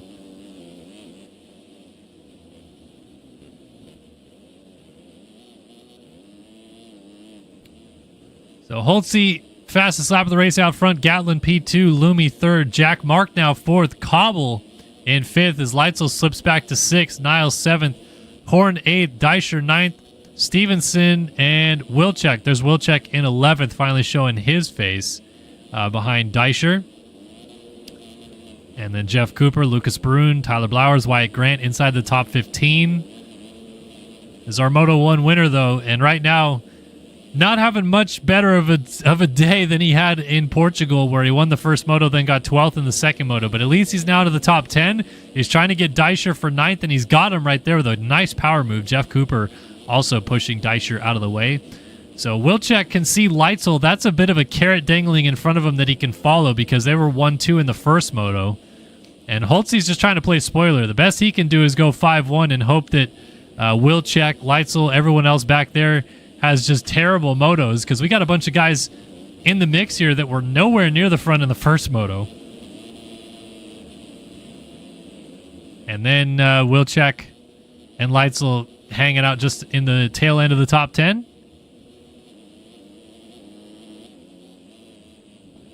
Just surprised by Colin Holden right now, too. No progress forward for him as Leitzel lays down the front wheel and allows everyone to go by. Hayden Steven made that pass. Hayden Stevenson made that pass, I should say. I don't know who Hayden Steven is. Wilczek also slotted through now into 8th. And this freight train of riders is very close together, all the way back to Jeff Cooper. Look at this little fun train right in front of Coop here. That's Lucas Brune on the 43. Launching out onto the start straight right in front of, who's right in front of Brune there? Leitzel. Right behind Lucas Brune is Alec Horn. Trying to use the outside, turns to the inside. He made that pass stick on Lucas Brune. Now Cooper's trying to swoop the outside on him. 4 riders in the air at the same time off that tabletop. And this is what Jeff Cooper's watching right here. He could, in one foul swoop, get all the way up to about 7th place if things start kicking off here. We got riders down on the inside. That's going to be a couple spots for him. Brune and Horn got hung up. And Cooper now into 10th. Leitzel 9th. Stevenson 8th. Wilczek now 7th. Bit of a gap back to Lumi. who is now 6th. Jack Mark, Niles, Cobble, Gatlin, and Holt. Holt has an 18-second lead. And honestly, if Holtzy doesn't win this overall, man, he's going to be very annoyed. This moto win looks like it's already falling his way 8 minutes in. And honestly, you could say it should have happened in the first moto. He was that good, even with controller issues.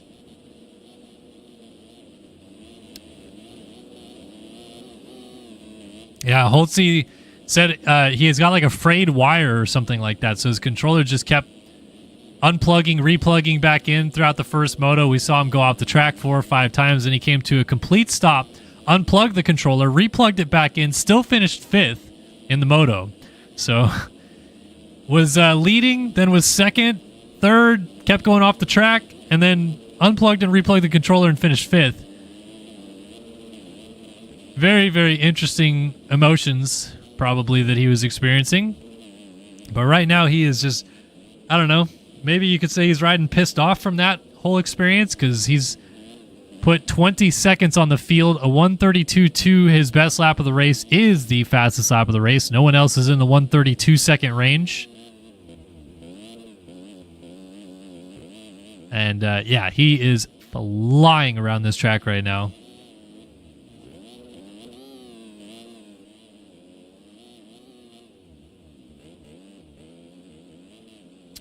Checking in back out front, 1:32.5. Still the only person in the 1:32s. Here's Jack Gatlin. Changed it up. First moto, he was running that red TM and was having no fun. Now he goes with the purple and white TM, and apparently he should have done that all along, because now he's cooking in P2, much like the Jack Gatlin we saw about mid-season of this one. I know he fought for an overall win in Spain, or an overall podium, I think, and was up in the front for quite a bit of races, but struggled in the back half of the championship a bit more.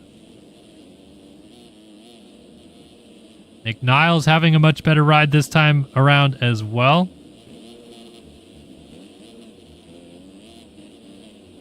Niles in the first moto was 18th. And Race Cobble, who he is chasing around right now, was 28th. So these guys are just, it's a complete flip-flop. And honestly, like I said, this is very much helping Evan Holt's chances at winning this overall. Jack Mark, another name. Like, he was 7th in the first moto, not bad. But again, 5th in this moto, blocking the names like Max Wilczek, who was 1st in the first moto, of getting up there and trying to just have 2 solid scores. Again, so much racing left. We still have 20 minutes, or 19 minutes plus 2 laps to go. And he's going to pass Niles here to get into 5th. So now he's tied with Evan Holt on the day. But just impressive to see that there's a lot of guys in the first moto that, look, this last moto of the year for the GPs, there's not much in it to fight for in terms of championship position. You know, maybe get a good moto in and get a good low couple-digit score or something like that. But other than that, it's just not really much that these guys could have to play for. And they're still showing up and actually making guys like Wilczek, Leitzel, etc. work for winning this overall, which is pretty neat to see. So now, oh, and Wilczek's down again. Niles is going to go by. Brune is going to go by. So Brune now looking at 4-6 scores, and also going through right there is the 327 of Wyatt Grant. So Wilczek again back to 8th, has some work to do here. And as it runs, Evan Holt is still in position to win this overall. Wilczek has got to get the ball rolling here. Blowers, then Evan Vanderkoy rounding out our top 10. Bryce Lizarraga 11th. Actually, Alec Horn just took it over. Now Lizarraga fighting back. Doolies for 11th. Doesn't matter what position it is. You always have a good time when you're throwing dualies.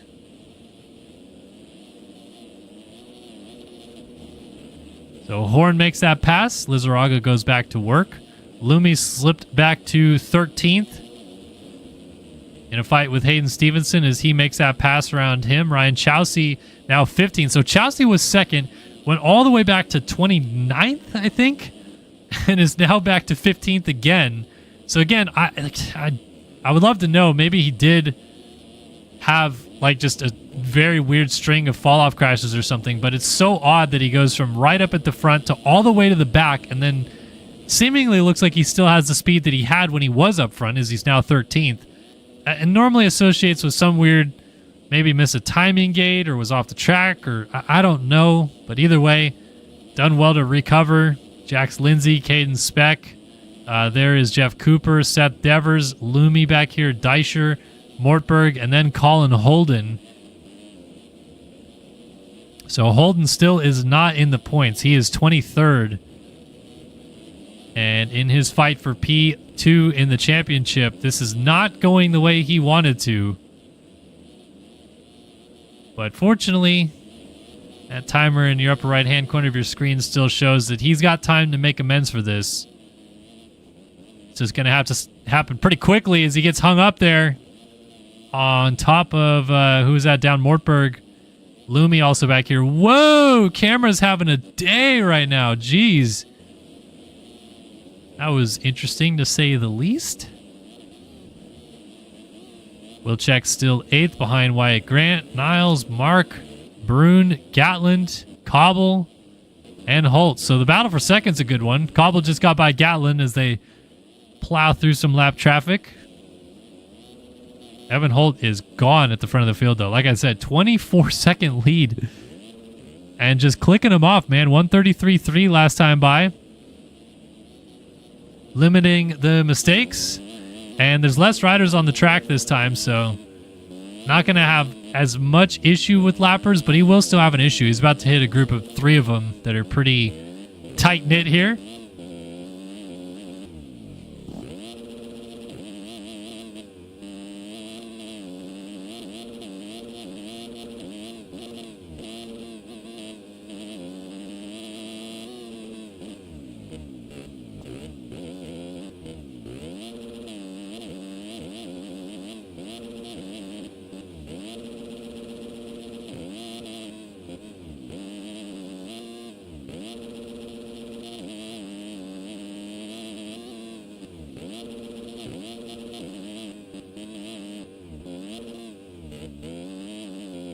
I will say, he does look like he's doing a pretty good job of not getting stuck into some of the main line fluff. I mean, obviously, through here, there's pretty much only one main line through the valley. But look at, even sticking pretty far left here, then he's going to cross back over to the far right, hug the wall so he can swoop into this rut. Very smooth, efficient.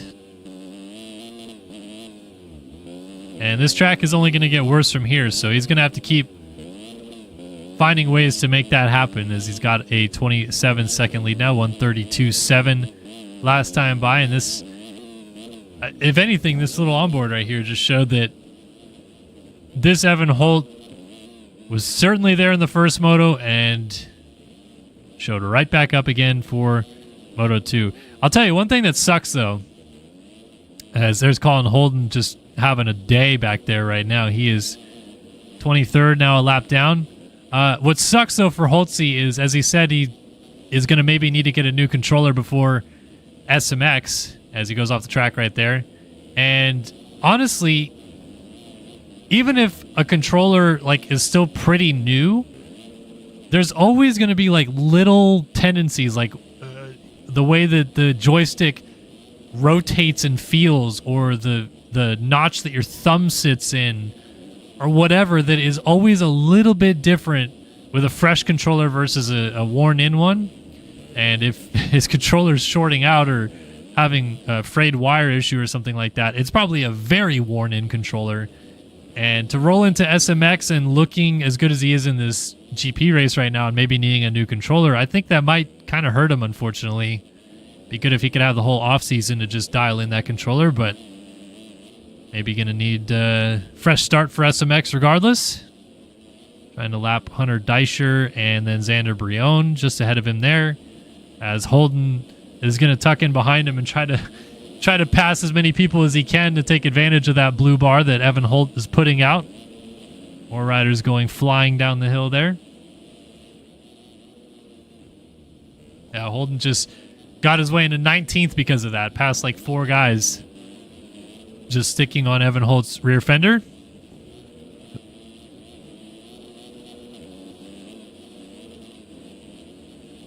It's a strategy. A lot of these guys like to do it.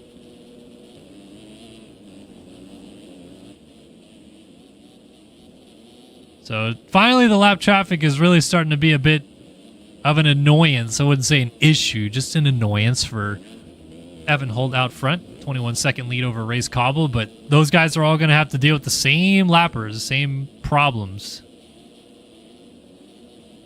Lucas Brun and Jack Mark, Niles, Horn, Blowers. Wilczek has now slipped back to 9th. He has got to get to about 20 seconds up the road of him, Lucas Brun in 4th, to win this overall. It is still going to fall the way of Holtzy as it runs right now. And now I feel like an idiot eating my own foot because right before the race started, I said it's going to be a bit of a long shot for Holtzy to go 5-1 and win the overall. And then all these guys just had a weird flip-flop from moto to moto.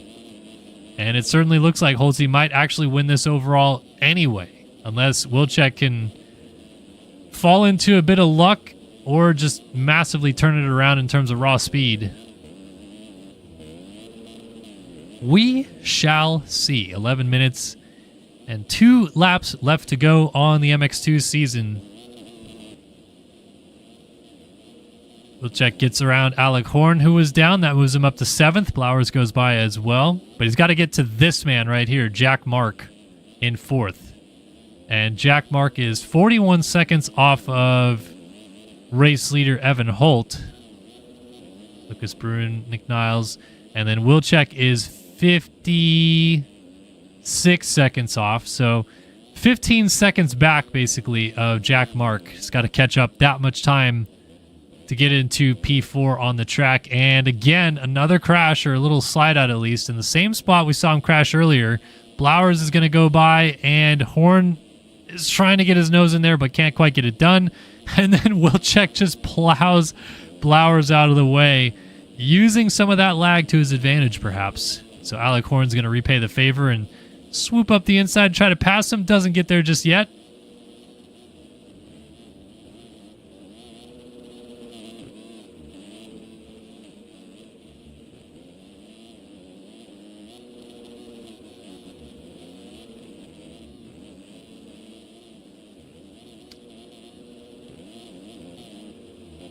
There's Niles, there's Brun, Jack Mark, Race Cobble, Jack Gatland back into P2. He got back by Cobble and is the next man in line behind this rider right here, Evan Holt. 9 minutes to go for Evan Holt. And isn't it, I don't know if you want to call it ironic, but poetic, maybe, that our season here on Start Your Systems TV started off way back at Anaheim. Anaheim 1, where in the 250 main event, Evan Holt led a lot of it. And pretty much all the way till 2 laps to go, when then he crashed on the Dragon's back. I think it was onto the start straight, if I remember correctly. And that cost him the race win at the opening round to Seth Shirley. Shirley picked up the dub at the opener. And here we are 9 months later, basically 9 months to the day later. Evan Holt's leading again, and this time it's going to be potentially for his first moto win of the season, I think, in RFGP. First overall win of his career? Question mark? I don't know if our guy Lane Burks is here, but maybe he could give us an update on that. But that, it's just cool. It comes full circle. It always finds a way to, I feel like, where we just know somehow, some way, these guys are going to find their way back to the front. And it took a little bit of time for Holtzy this year, but it's cool to see him back out here doing what he does.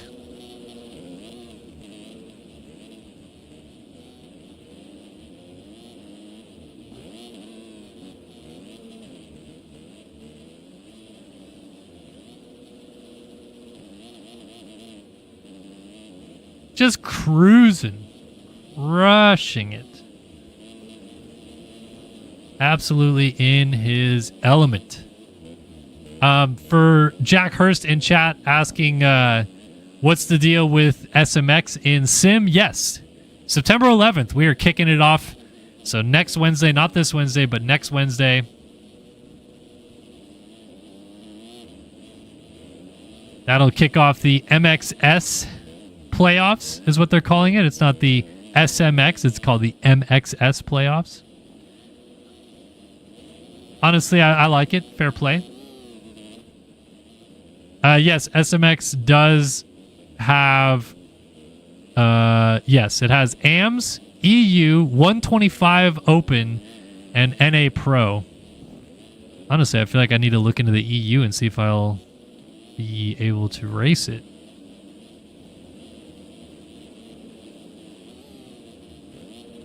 No, it looks like it's only seeded riders, no LCQs, I guess. Wait, no, LCQs.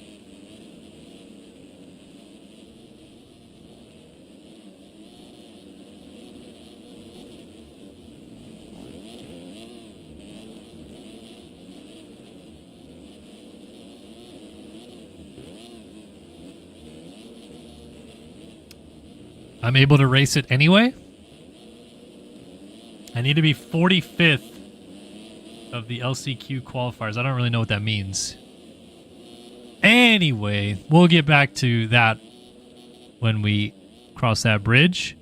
All right, Wilczek update. He is in 8th, and P4 Jack Mark is pretty far ahead of him. So this is very unlikely. And also, shout out Thick Boy, BT, aka Braden Thorpe, in chat for letting me know that I'm an idiot. Evan Holt did win the GP that we debuted on to start this season. We didn't stream the first race of the year, but the second round we did, and Evan Holt won it. So I am big dumb. IQ negative 10. But regardless of which, it is cool to see Holtzy come full circle. Like I said, up and down year. Honestly, if you could replay that opening main event of the year at Anaheim over again, 7 out of 10 times he stays on two wheels and wins. But just didn't have it on the cards that evening. My hand says, if you win a chip in Sim, do you get anything, or does it just make yourself feel good? So you win what's called knobbies, which is the currency that's used to pay for race licenses and stuff like that. So basically, winning a championship means like you're good. You kind of don't need to pay to race. But this year for Supercross specifically, and I don't know if they did something for Moto or not. I should have got info on this. Luke Sullivan put together a prize pool. He did like a charity stream, I guess is what you would call it, before the season. And everybody that donated to the stream was then entered into the prize pool, which was then given back at the end of the season. I forget how much he raised. Decent amount of money was raised, and then the champions of Supercross all took home prize money because of it. A really cool idea and concept, and something that, to be honest, for 2025, I really want to push and try to get a little bit more behind something like that so that we can have like legit reasons why these guys want to go to the line and actually compete every week aside from just bragging rights.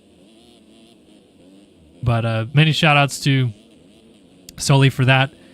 Back in the day when there was a lot more sponsors involved with Race Factory, I mean, we used to have EVS, Motorsport, Tagger Designs, Fly Racing. Who else was involved? Man, there's so many different brands and stuff.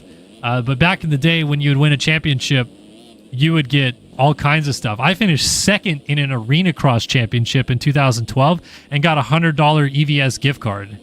And I bought a neck brace from EVS back in 2012 that I used until I was like mid to late 20s. But yeah, winning, let me think.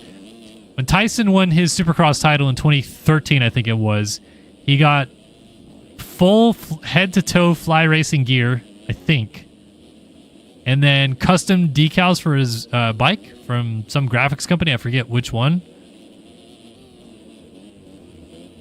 But yeah, it was back in the day. There was freaking tons of prizes, awesome different things that you could win or do, and gift cards. And I think there was a point in time where the whole shop was like a $10 gift card to motorsport.com or something like that. We had ride365.com as a title sponsor for a while, and they would give out gift cards for stuff.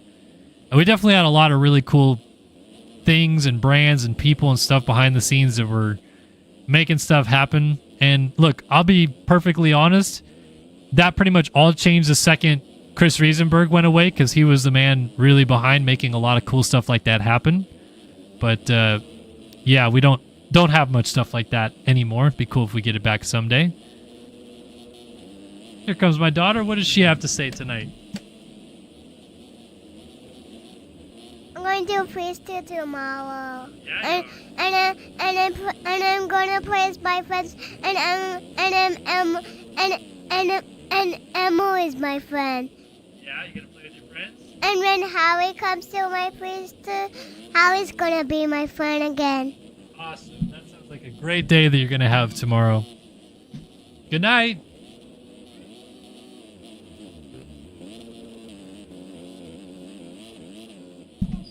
Okay, say goodnight to the people.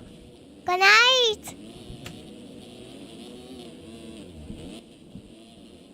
Alrighty, people.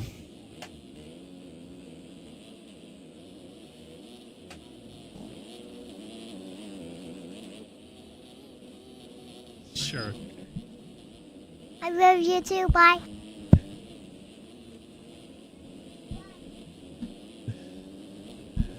All right, let's bring this MX2 season to a close. We only got a couple laps left to go. Oh, man, Holtzy's going to beat us to the punch. Just wait a little bit, Evan. Come on, give us like 15 seconds here on the sidelines. Oh, he's going to go, isn't he? Or is he going to wait? Nope, he's going. 10 seconds were left on the clock when he crossed. 3 laps to go now here in Sweden. Yes, Dylan, I will be at the Vegas SMX race. Gonna be there all weekend long. I'm only not going to Texas right now. I'm going to Charlotte this weekend, going to Vegas in a couple weeks, of course, but not going to Texas, at least for the time being. Battle for second still going.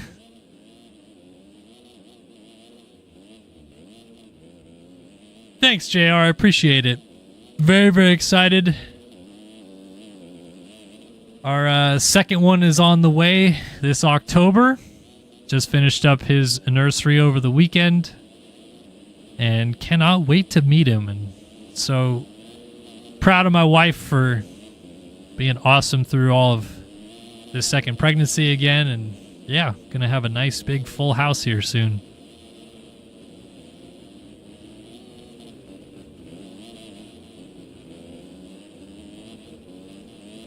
So Holtzy just clicking off the laps out front. Wilczek has made it to 5th. That would tie for the overall win, but it's not going to get it done. He needs some help. He needs Lucas Brun to fall apart here in these final few laps. And Brun is, down with a lapper. Wait a minute. Max Wilczek is going to be in with a shot here at getting this overall. Brun's still stuck on the hill getting up and over this tabletop. 3 laps to go, and that is the gap back to where Wilczek is. Needs to go get Lucas Brun to win the overall here today.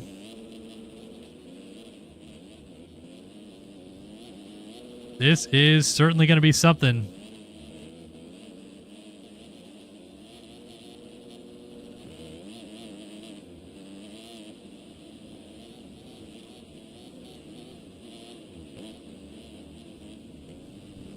So can Wilczek keep it upright on 2 wheels and run down Lucas Brun? 5 seconds behind the German on the number 45 TSZZ Productions, Max Wilczek.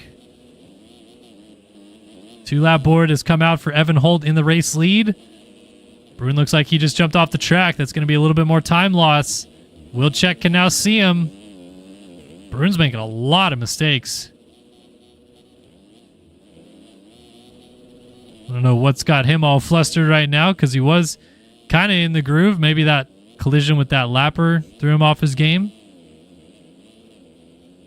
Wilczek's just trying to get there. Hung up in that corner just a little bit in the background. Hell yeah, Dylan. Definitely find me at Vegas SMX. The easiest way to get in touch with me when it comes to trying to find me on race day or whatever, just either DM me on Instagram or tweet at me or something like that. I'm usually always looking at those things because I have to post through those accounts throughout the day anyway. So when I'm logged into them, I'll usually see a DM roll in and be able to respond. Honestly, Twitter is easier just because my Instagram DMs usually end up just going straight to requested DMs instead of straight DMs. But either way, I should be able to give it a look and see. All right, white flag is out for our race leader, Evan Holt. 26-second lead on his way to winning this moto. Will it be the overall? Race Cobble, Jack Gatlin, Lucas Brune. Wilczek is still hanging out back here behind Brune. 3 seconds behind him.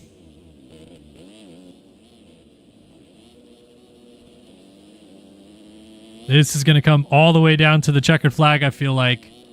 And Brune just wants to get fourth. I don't think he realizes that he's the difference maker in the overall win here today. Honestly, Wilczek looks like he's lost touch just a little bit. It's not massive, but it is a bit of a gap here as the white flag waves on the MX2 season. Lucas Brune in fourth, Max Wilczek in fifth. Wilczek has got to get to him, but he's losing more and more ground as I say that.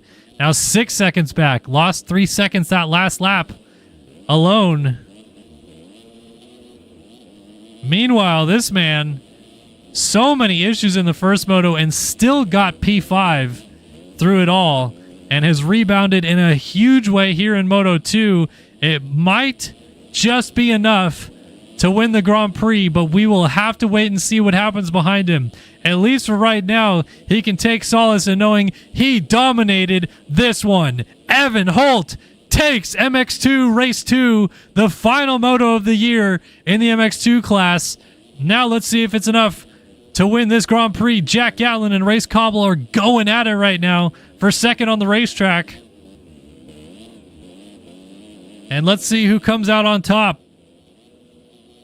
Cobble trying to defend these insides. Gatlin is pushing for everything it's worth, flying into this corner. Let's see, outside, crosses back over. Oh, doesn't want to tee him up by cutting the track, but he got so close at the end. 3/10 at the line. We'll have to see if it comes down to cuts. And Brune has survived the storm. He's got 7 seconds in hand with a couple turns to go over Wilczek. We will definitely have to wait for penalties to make sure. But at least right now, it looks like it is going to be Holtzy's win for the taking. Lucas Brune gets fourth. And Wilczek will tie Evan Holt if it stays like this. No, he's down in the last turn. That's probably going to do it on penalties. There's almost no shot he gets 17 seconds on cuts. Up to Lucas Brune. And if that's the case, I would have to say we're going to call it here. Evan Holt is going to win this Grand Prix. 5-1 scores to a 1-5. Out of Max Wilczek. What a damn day this was, because Logan Leitzel goes 2-6. Colin Holden went 3-15. Lucas Brune goes 4-4, and Wilczek goes 1-5. So 1-5 to 5-1. I think third overall then would still be Leitzel. 2-7 now. He actually got passed by Jax Lindsay. They're still racing? Oh no, they just crossed the line. Wyatt Grant 7th, Leitzel 8th, actually, disconnected. Blowers, Niles, and yeah, penalties are in. Wilczek stays 5th.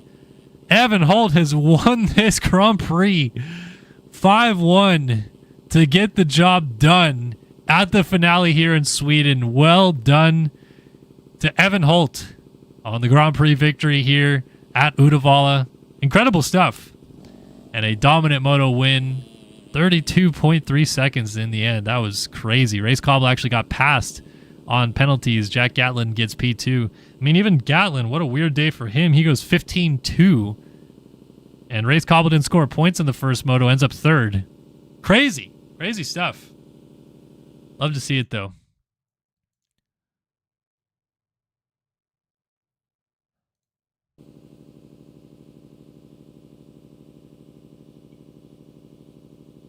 Wow. So the MX2 season is now complete. One moto left to go. MXGP Race 2 coming at you. Right, meow. Let's give you guys a rundown of what happened in race number 1 in the MXGP class. Seth Shirley dominated that one and won over Bodie Parker, Killiam Ortiz, Tom Quino, and Tyler Lang. Braden Castellaneta, Pablo Vial, Blake O'Brien, Ben Nerona, Jason Stubbs inside the top 10. Hubbard, Carter, Pankow, Rakowski, Jackson, Hall, Bear, Jay-Z, Bridges, and Scheffler inside of the top 20. Those are your points scores in moto number 1. And yeah, 16th on back was lapped twice. 7th on back was a lap down. Seth Shirley won by 40-something seconds, 41 seconds. Pretty damn good. Went a little bit fast, I think. All right, looks like 27 people are going to start this moto here tonight to end this season.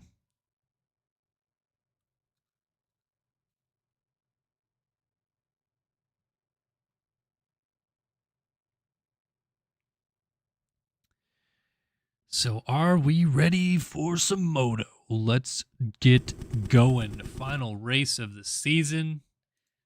Can't wait for it. Been a long road. But it all comes to a close right here, right now in Sweden.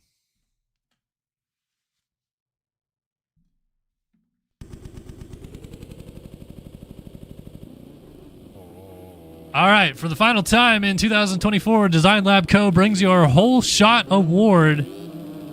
Hubbard didn't get off the gate very well in the first moto. It was Seth Shirley, but I'm sorry, I gotta go Jacob Hubbard. I just can't not pick him. I can't quit him. I don't want to give him up anytime soon. If he's even on the gate, I don't even know. Did he not make the call this time? Am I missing him? Did no Jacob Hubbard? Okay, well apparently I can quit him. Then I'm going Seth Shirley. He whole shot the first moto. Come on, where's no Hubbard in Moto 2? Come on, man. You got 11th in the first moto or whatever it was. How you gonna no-show Moto 2? That's just straight redonk, bro.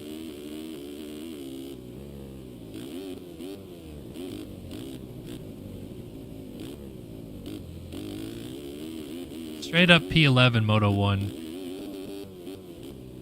Well, Seth Shirley's looking for the 1-1 sweep, matching what he put down in France about a month ago. The RFGP of France, where he dominated that one and looks to be well on his way here in Sweden tonight. It's time, though, people. One more gate drop in 2024 before we head into the SMX playoffs. So excited to bring you guys that action. Can't wait for that one.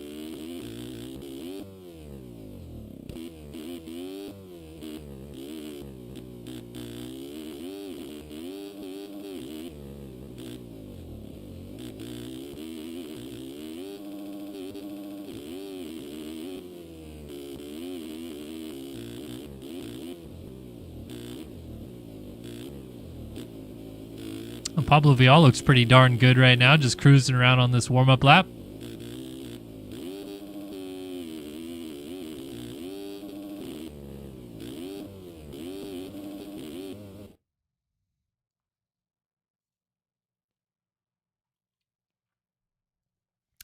Here we go. Design Lab Co. brings you the whole shot for the final moto of the year in Race Factory Gaming Grand Prix running. Let's go, people. Braden Castellaneta up the inside. Tyler Lang even further inside of that. Rakowski from the middle. Final moto of the year. RFGP of Sweden Race 2 is off and running in the MXGP division. Lots of two-strokes out there. Stubbsy's got a good start. Up the inside, looks like Jay-Z maybe got there first. He does. Jay-Z picks up the Design Lab Co. whole shot think that's Jacob Arnbrister. Never uses his real name, but he does get out front here in race 2. Jay-Z, Carl Robitaille, Tom Quinault, Jason Stubbs, Bridges. A lot of unfamiliar names up here. And Seth Shirley was down in the first corner. He's dead last. Seth Shirley, 27th place right now, right there with Stefan Cherafani. But Quinault's up here. Remember, he was 4th in the first moto. Good start for him. Stubbs, Ortiz, 3rd in the first moto. He's now moving into 3rd round. Stubbs, who just went down. Where is Bodie Parker is another question mark that we have. He's 10th. As Shirley's going to go to work from the back. Actually, you know what? This kind of would be fun since it's the last race of the year. Let's do this. Let's go back here with Seth Shirley, and let's just go on board and watch what happens here from 23rd. We know who's leading. Quinault just got around Jay-Z for the race lead, but let's see what Shirley does. Right there with Hiri Andrade, goes up to 22nd. Then behind Caleb Hall, he just hears 2 strokes every direction around him. And Ryder's down, so he's going to scoot by into 21st. Looks like T-Lang just got back on the track, so Caleb Hall, T-Lang, both back here, a little bit buried off the start. And Shirley's going to go by Caleb Hall right there. T-Lang in a death battle right now with Ashton Rakovsky. And Rakovsky goes down, brings T-Lang with him, Shirley up to 18th. So over the finish line jump goes from 27th to 18th in the first lap after being down in turn number 1. Trying not to get hung out to dry by some of these guys. He's got the 419 of Frank Raffiani right in front of him. There's perhaps not a more New York sounding name than Frank Raffiani. I feel like I'm going to call like an investment bank in New York and it's going to be like RaffianiLoans.com or something. Shirley gets around him, moves into 17th. Another pass rider down on the outside right there. That was perhaps Dylan Van Vranken maybe that went down. Another rider down right there was Carl Novak.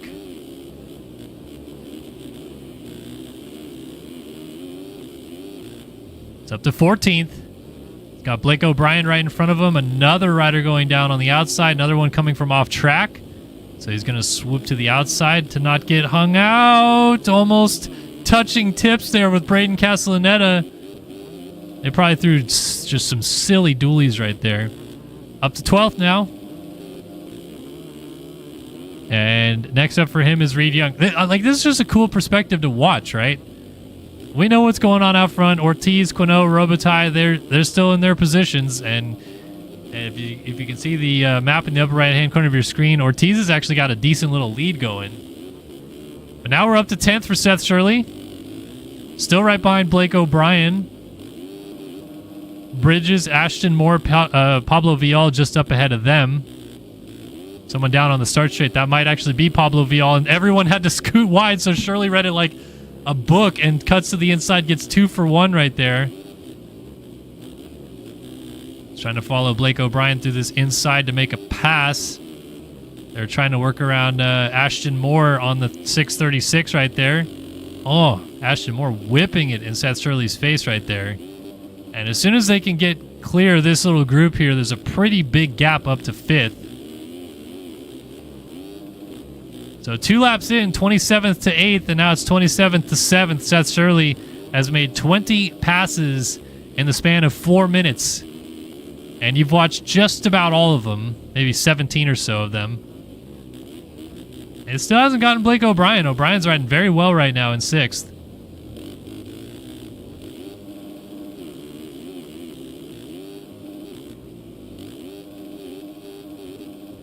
Look at this. Shirley's going to try a different line inside. That might work. Look at the power that he lays down from the inside to make that pass. Very nice move by Seth Shirley. And now he's got some clean racetrack to work with. Finally, up into 6. Carl Robitaille, Bodie Parker, Ben Nerona, and Tom Quinault all the way up to 2nd. Killian Ortiz is taking off with the lead, and he's looking at 3-1. Tom Quinault's looking at 4-2. And Bodie Parker's looking at 2-4. Whereas Shirley's already up into 6th, 1-6 performance at the moment. Somehow it's all evened out as Parker's down out of 4th. That might be a spot for Shirley as well. Yes, it is. He's now into 5th place.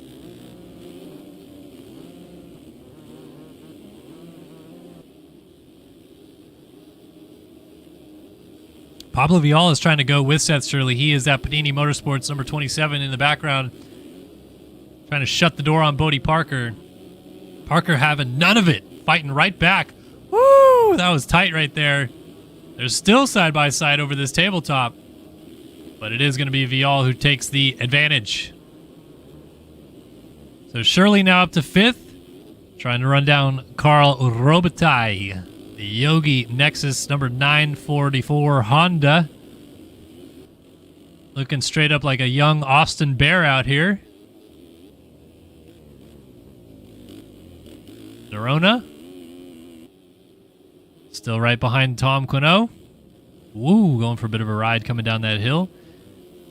So things have opened up pretty marginally, I feel like, throughout the field. It's Ortiz by 5 seconds over Quinault, who has Nerona right behind him. Then this fight for 4th. Oh, Shirley goes for a bit of a ride. Gonna lose a spot to O'Brien. Nice job not to fall off the bike. Nerona lays in fast slap of the race at 131.312. We saw Nerona in the first moto running some very competitive lap times. But this is even a bit more special than that.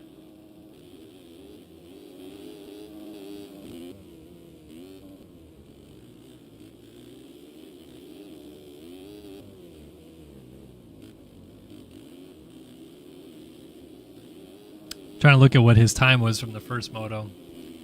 Finished 9th and ran a 131 flat. 131.3 was the time he just put down, so brewing it up.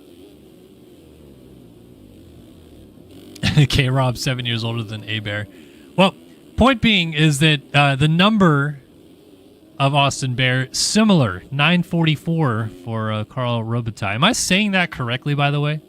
Robitaille? Robitaille? Robitaille, okay. I like getting names correct. I used to say Ben Nerona, and then they told me to pronounce it Nerona. Got that right. I feel like Quinault is pretty obvious for a French name, Frenchman. Killiam Ortiz.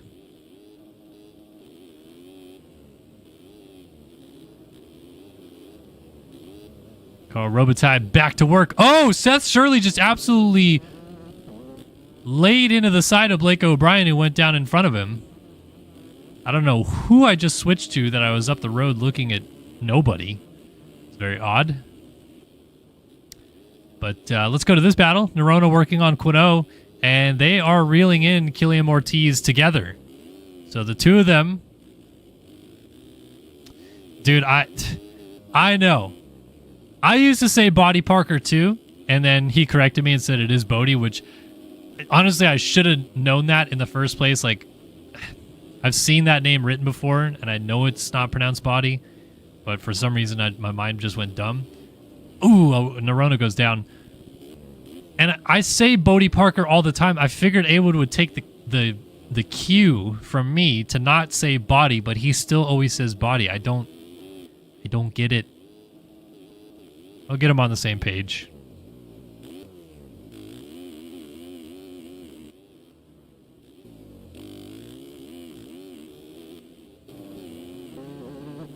Ooh, T-Lang putting himself up in the 5th now on the 2-stroke.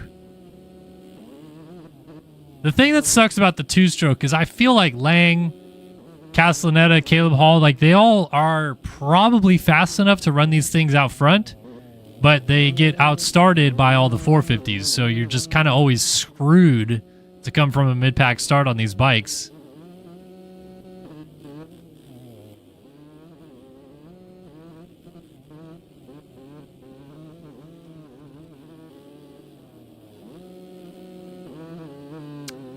T-Lang's making it work, though. Trying to reel in Carl Robitaille for P4 on the track. This is a good ride for Carl. 4th place, holding it down, 137 flat. Nothing special other than his beautiful face. Outside line for T-Lang is going to get the job done in the fourth. Robitaille just hanging tough with the best of them.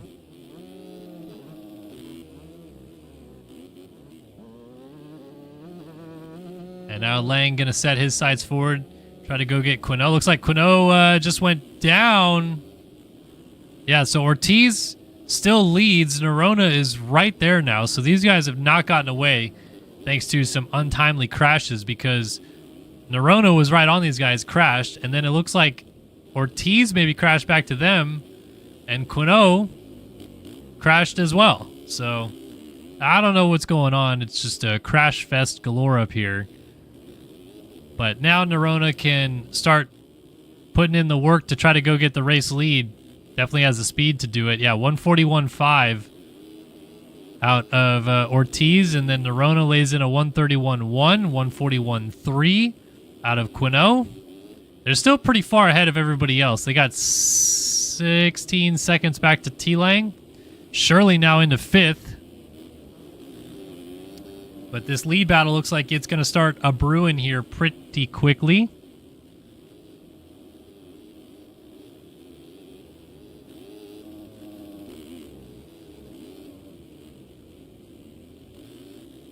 Ortiz has had it for a good long time, but it's not over yet.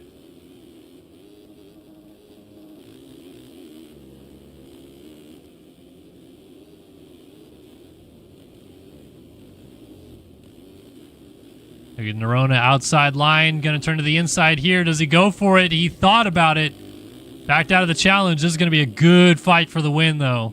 If these two are running the pace that we know they can. And Nerona is fired up this moto, man. He's ready to go. It's like Ashton Moore off the track to the outside there, letting them go by. Nerona ninth in the first moto, doesn't stand a chance at the overall. Ortiz 3-1 right now would take it.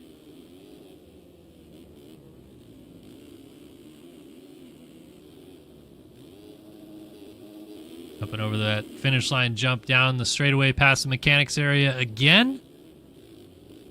Ooh, Ortiz rear end kick out, and Nerona just barely doesn't hit him. They both jump to that inside rut here, then jump out into the valley, swing to the outside here, rip this guy, and Nerona's got a great run side by side. Dualies, and Nerona absolutely dogs him with a huge one underneath to take the race lead. What a move by the 42.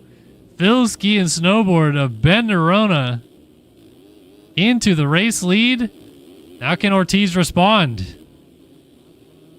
Braden Carter, meanwhile, in 7th, just went 130.7, and then Vial went 129.8, but Vial's in 13th, running 129s. Unbelievable as this lead fight continues to rage on. These two are pushing each other to the limit right now, and something is going to have to give. Oh, that might be it right there. Ortiz lands in the ruts and goes for a bit of a ride. So now things can settle down just maybe for a few moments while they regroup. Nerona's going to try to keep establishing that gap, but I feel like Ortiz is ready to close back in and go after him for the lead once more. 132.6 for Nerona, which is still faster than anything Ortiz has ran. Ortiz did a 35.3 last time by. 32.8 is his personal best. And then Quinault's just hanging out in the background looking to get in the mix for this one as well. T-Lang 4th, Shirley 5th. Braden Carter ripping is in 6th. Just got Bodie Parker on his heels here. So I feel like Hayden in chat could explain to me why Braden is running Nexus skins. Is it just everyone wants to be on this team tonight, or I am confusion? Either way, Bodie Parker is trying to battle his pseudo for the evening teammate.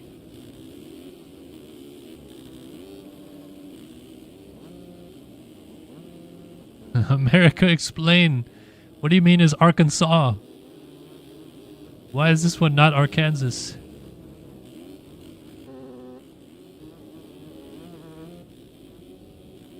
Rider down, and Arona just barely doesn't hit him. Pretty close.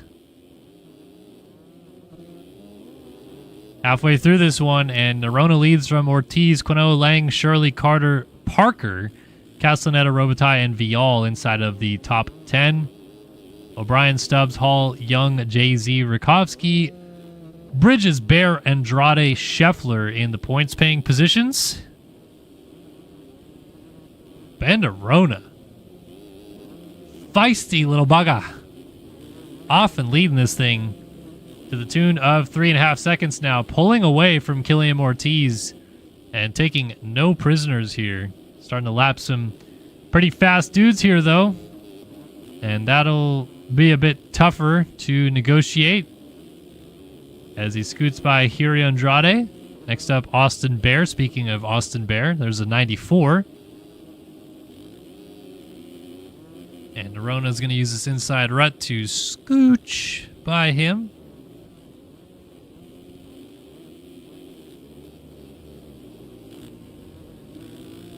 Dude, Arona is ripping right now.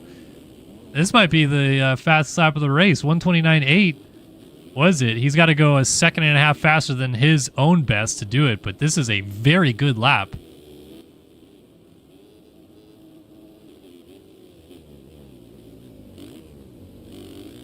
Not the best through there. Probably cost him a little bit of that top-end speed that he was having, as Shirley has moved into 4th. And that should secure the overall win as it stands. And Arona this time is going to lay in a 1:31.4. So actually not even his personal best, but still very fast. Ortiz, 32.8. And Quino is going to put down a 1:33.8. Yes, Soggy Bagels, we were just talking about it because it was just announced tonight. The MXS playoffs begin September 11th. Live here on Start Your Systems TV. You guys won't want to miss it. We'll be sure to have plenty of announcements about when, where, how you can watch, etc. on our social feeds. But very excited to bring you guys those 3 rounds, starting at Charlotte, of course, then Texas Motor Speedway, and finally the strip at Las Vegas. Of course, it's single, double, triple points for the playoffs. So we are going to have a barn burner, and the seedings are already there. Our top 20 point scorers on the season are already in their respective classes. And then we'll have those LCQs as well. Honestly, I hadn't thought about it, but maybe short race program because it's only 2 motos in 1 class. Oh no, there is 2 classes. My bad, not 1 class. So yeah, two motos, 2 classes. I guess 2 LCQs on the broadcast. So not the longest show, but still some good racing.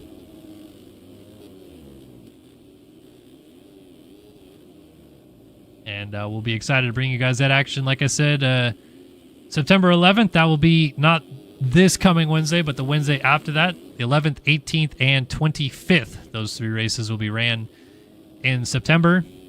And we just keep the ball rolling here. The lights are staying on all season at Start Your Systems TV because straight off of SMX, after the last round of SMX ends on September 25th, we start up with the AOMX MX Bikes Racing Series, which I believe starts October 4th, and we'll be live streaming that round.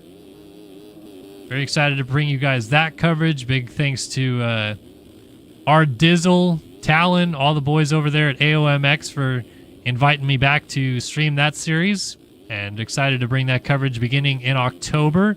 Already mentioned this a couple times, but we'll probably need to miss a few of those races when my son will be scheduled to be born late October. I'm not sure, of course, when it'll come, because nature just decides things for itself, but gonna miss a few of those rounds and then call the other action regardless. But hopefully you guys stick with us here on Start Your Systems TV all year long. Lots of fun stuff coming your way. And have very much appreciated the support all season long that you guys have given us. Can't thank every single one of you enough. So Ortiz is still second, 12 seconds now behind Nerona. It has come apart a little bit. Tom Quinault is now only 5 seconds behind him. Shirley's actually on the charge right now. This is maybe the man to watch. 131.6 last time by, 130.7 his best, still faster than everybody ahead of him except Nerona going 131.3 last time by, was a little bit faster.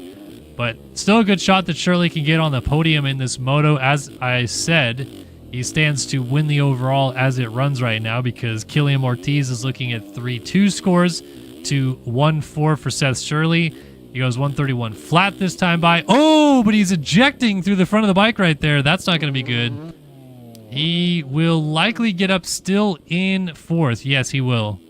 But now nowhere near as close as he was to Quinault and Ortiz. Bit of work cut out for him as T. Lang and Braden Carter are going to close up on him a little bit. And we are into the closing stages of this Grand Prix Championship. Tyler Lang has already long and truly wrapped up this title. Of course, Seth Carr won it in the MX2 division earlier this season as well. And it's just bragging rights now. And Seth Shirley is trying to take those bragging rights to the bank and win the final Grand Prix of the season here in Sweden. But it's not over until the checkered flag waves. Battle for second starting to brew. Quinault and Ortiz, it's weird. I feel like these two are teammates because I just find them together so often, but they're not. RBT versus TSCZ. The 816 of Ortiz, the 815 of Quinault. Those numbers will, of course, change next season in the GP scene because they both had very good seasons. I can't imagine that they're not going to move up a little bit. Is Quinault using a Fox helmet with Thor gear? The absolute sins that are being done here. Alpine Star boots, Fox helmet, Thor gear. I can't even tell me what goggles those are. I guess they're probably just Fox goggles too. And then Thor gloves.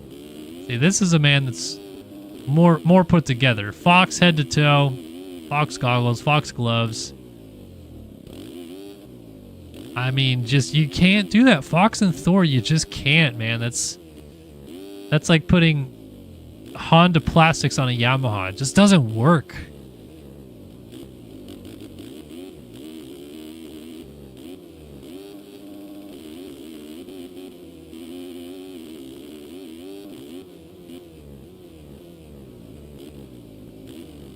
Like that outside line has gone away because they're both going to the inside now.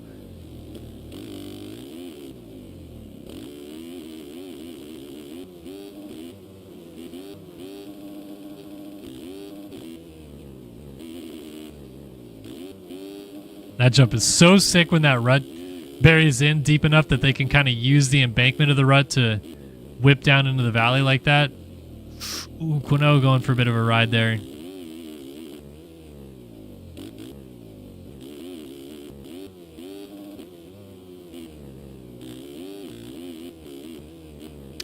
See, I feel like Fox helmet TLD gear is a little bit more okay. It's still not good. But like Fox and Thor, it's literally, it was, I should say, for the longest time, 1A and 1B in terms of the most, well-known popular moto gear brands in terms of the U.S. market at least. Obviously, Alpine Stars has taken over a lot of that market share, but like TLD, they started as like a custom helmet company. So Fox and TLD combo, not that weird. Like Jeremy McGrath, for example, used to have Fox gear, a Bell helmet, but it was painted by Troy Lee Designs. Totally fine. I get it. But just Thor and Fox together, it's like, ugh, raises the hair on my neck.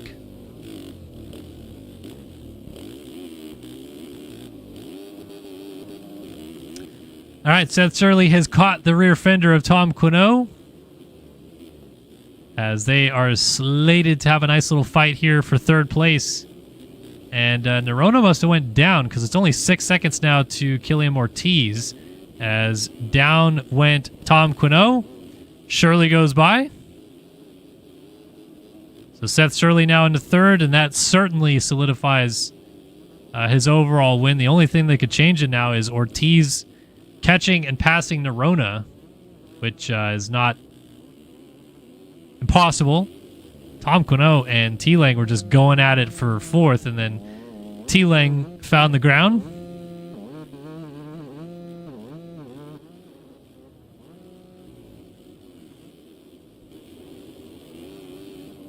So Nerona, I wonder if he's starting to feel a little bit of the heat now. 141.8 last time by.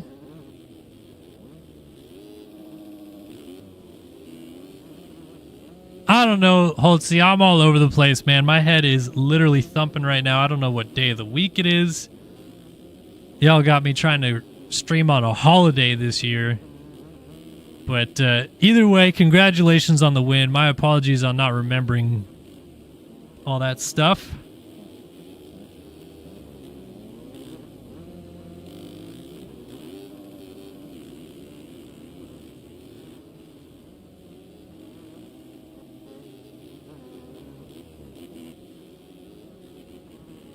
Nerona 8 seconds now ahead of Ortiz, so actually I thought it was going to start coming back to Ortiz a little bit, and Nerona just wicked it back up. I think this lap that he's about to put down gonna be something pretty ridiculous. Lap traffic almost came into play right there. That was a little too close for comfort for him, I think. And yeah, this one 33.1. Well, it's not crazy fast, but pretty darn fast. Ortiz goes 136.86, and now Shirley's gonna check in 3rd with a 130.9, so Shirley's still going very fast. Question is, does he have enough time to get to Ortiz for 2nd? And could perhaps there still be a late bit of drama here in this one if Nerona crashes with the lead? Because then that would create a whole different kettle of fish with Ortiz trying to go to the lead. Ortiz was down. Ortiz was down. He is now right there behind Shirley. They're both 17 seconds off the lead, and Ortiz is down again. Back-to-back fall-off crashes. Killian Ortiz. Tough time to do it right in the mix, battling for the win there.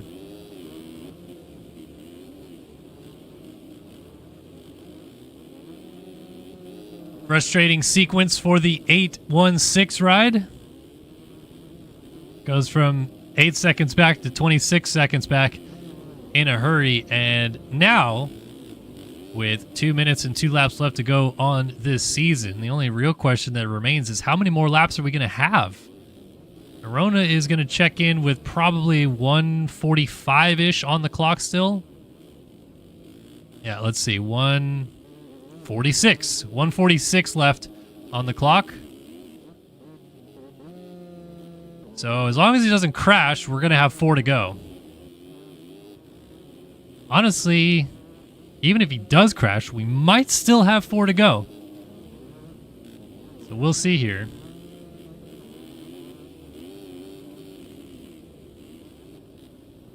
Shirley lays in a 133.7, a 133.1 out front for Nerona.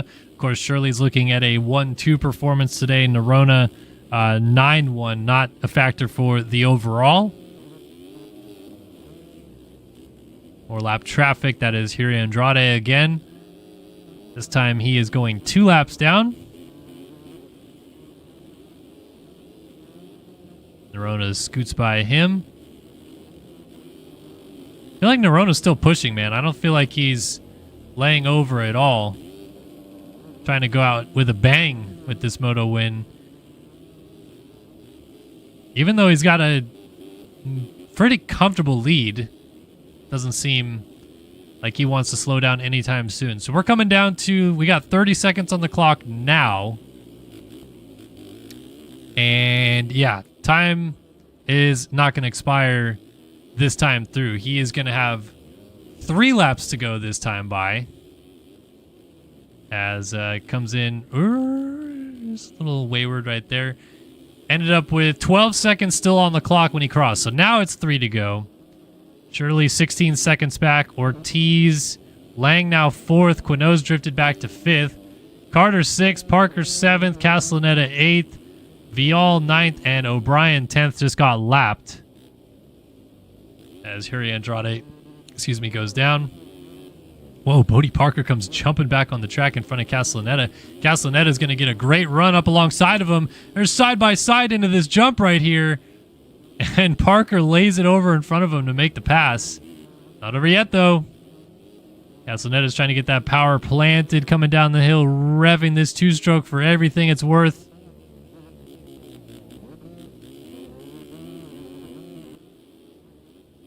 Uh-oh.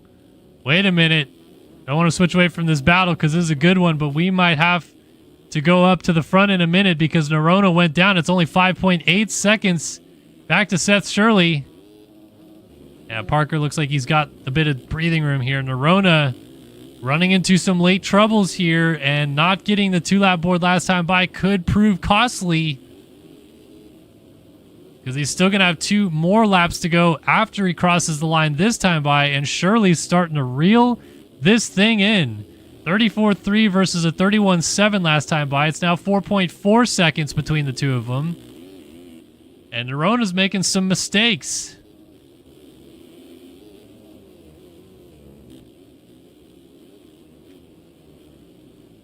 So here we go. 2-lap board out in Sweden. Can Nerona get this breakthrough moto win, or is Shirley going to go 1-1 to wrap up this Grand Prix season? Lap traffic coming into play perhaps here. Let's see, how much is he going to hit? He's got 2 guys right in front of him. One kind of all by himself beyond that, and then maybe nothing after that, depending on how quickly he kind of catches those guys. Shirley 4.2 down. It's the 171 machine of Luke Scheffler being lapped for the second time. Swings wide, lets them go. And then this is Vial, who is in 9th, about to be lapped for the first time just ahead of that. So life comes at you fast if you're Luke Scheffler. You just got lapped by 9th, and then you're getting lapped by first place again. So rider goes down. Shirley's got this thing down to just about 4 seconds even.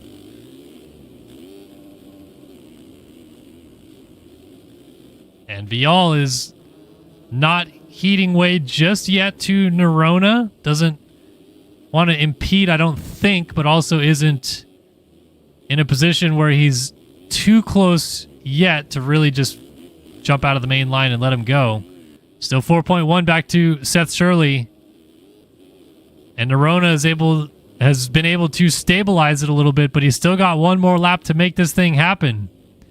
So here we go. White flag is in the air in Sweden.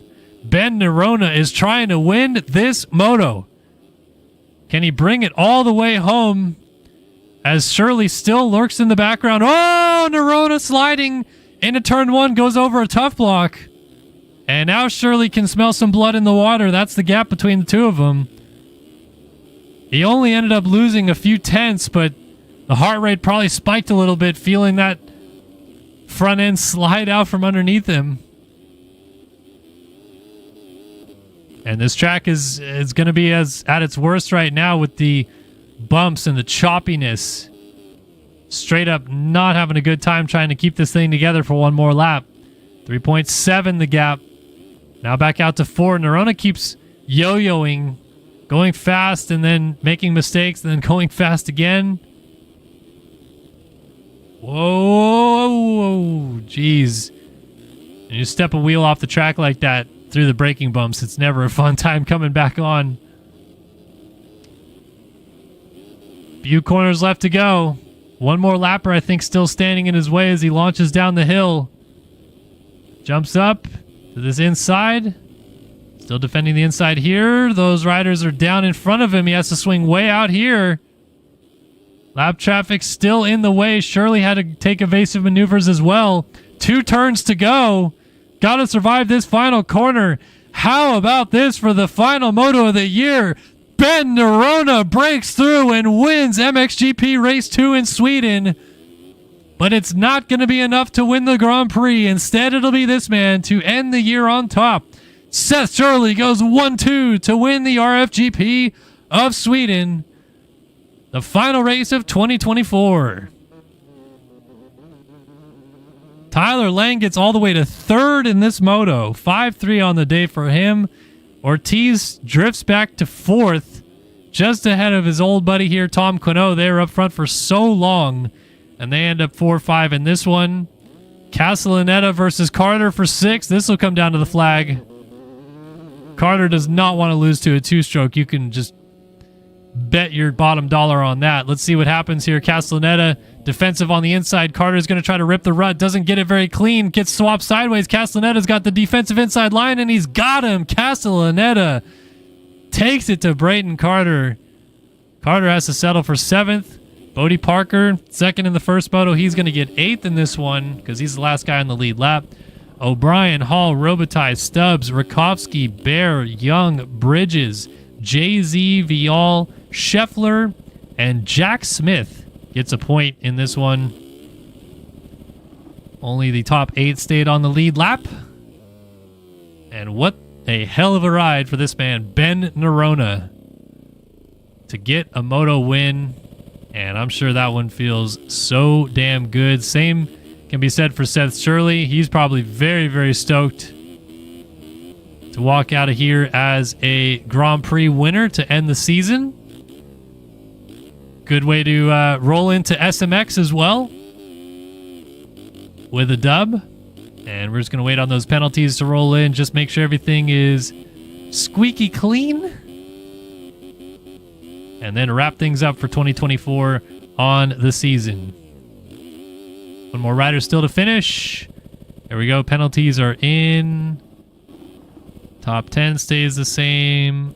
And all the way back to 20th, the exact same. So as I called them when they finished, that's how they finished in this one. Nerona, the dub in the moto. Shirley, the dub in the Grand Prix. And that will do it for us here in 2024. And that's all, folks. RaceFactoryGaming Grand Prix season is done. Many congratulations to Tyler Lang and Seth Carr, your 2024 RFGP World Champions in the NA Series. Of course, EU still to wrap up tomorrow. And then we get to roll into SMX. That starts on September 11th, next Wednesday, from Charlotte, North Carolina. So you guys won't want to miss that either. We are not done here broadcasting on SYS TV for the year, but we are done with the Grand Prix season. So again, congrats to the champions. Congrats to the winners on the evening as well here from Sweden. And a big thanks, of course, to RaceFactoryGaming.com, the RaceFactor Gaming track crew, and the DesignLabCo.com as well for backing the Whole Shot Award. And of course, thanks to all of you guys who tune in all season long. The support has been unreal, and we hope you enjoyed us broadcasting the Grand Prix scene once again. Always fun to do a little bit more extra calls than we do from just the Nationals and Supercross. And yeah, good times had all around. So thanks everybody for tuning in all year long. And we'll see you guys in 9 days for the kickoff of the MXS playoffs in MX Simulator from Charlotte, North Carolina. Until then, I hope you guys enjoy your week and your first round of SMX action this weekend IRL. And we'll see you next Wednesday for the MXS playoffs here in MX Simulator. For Kellen Brower and all of us here at Start Your Systems, we hope you enjoyed round 10 of the RFGP Championship, and we'll see you guys soon. So long for now.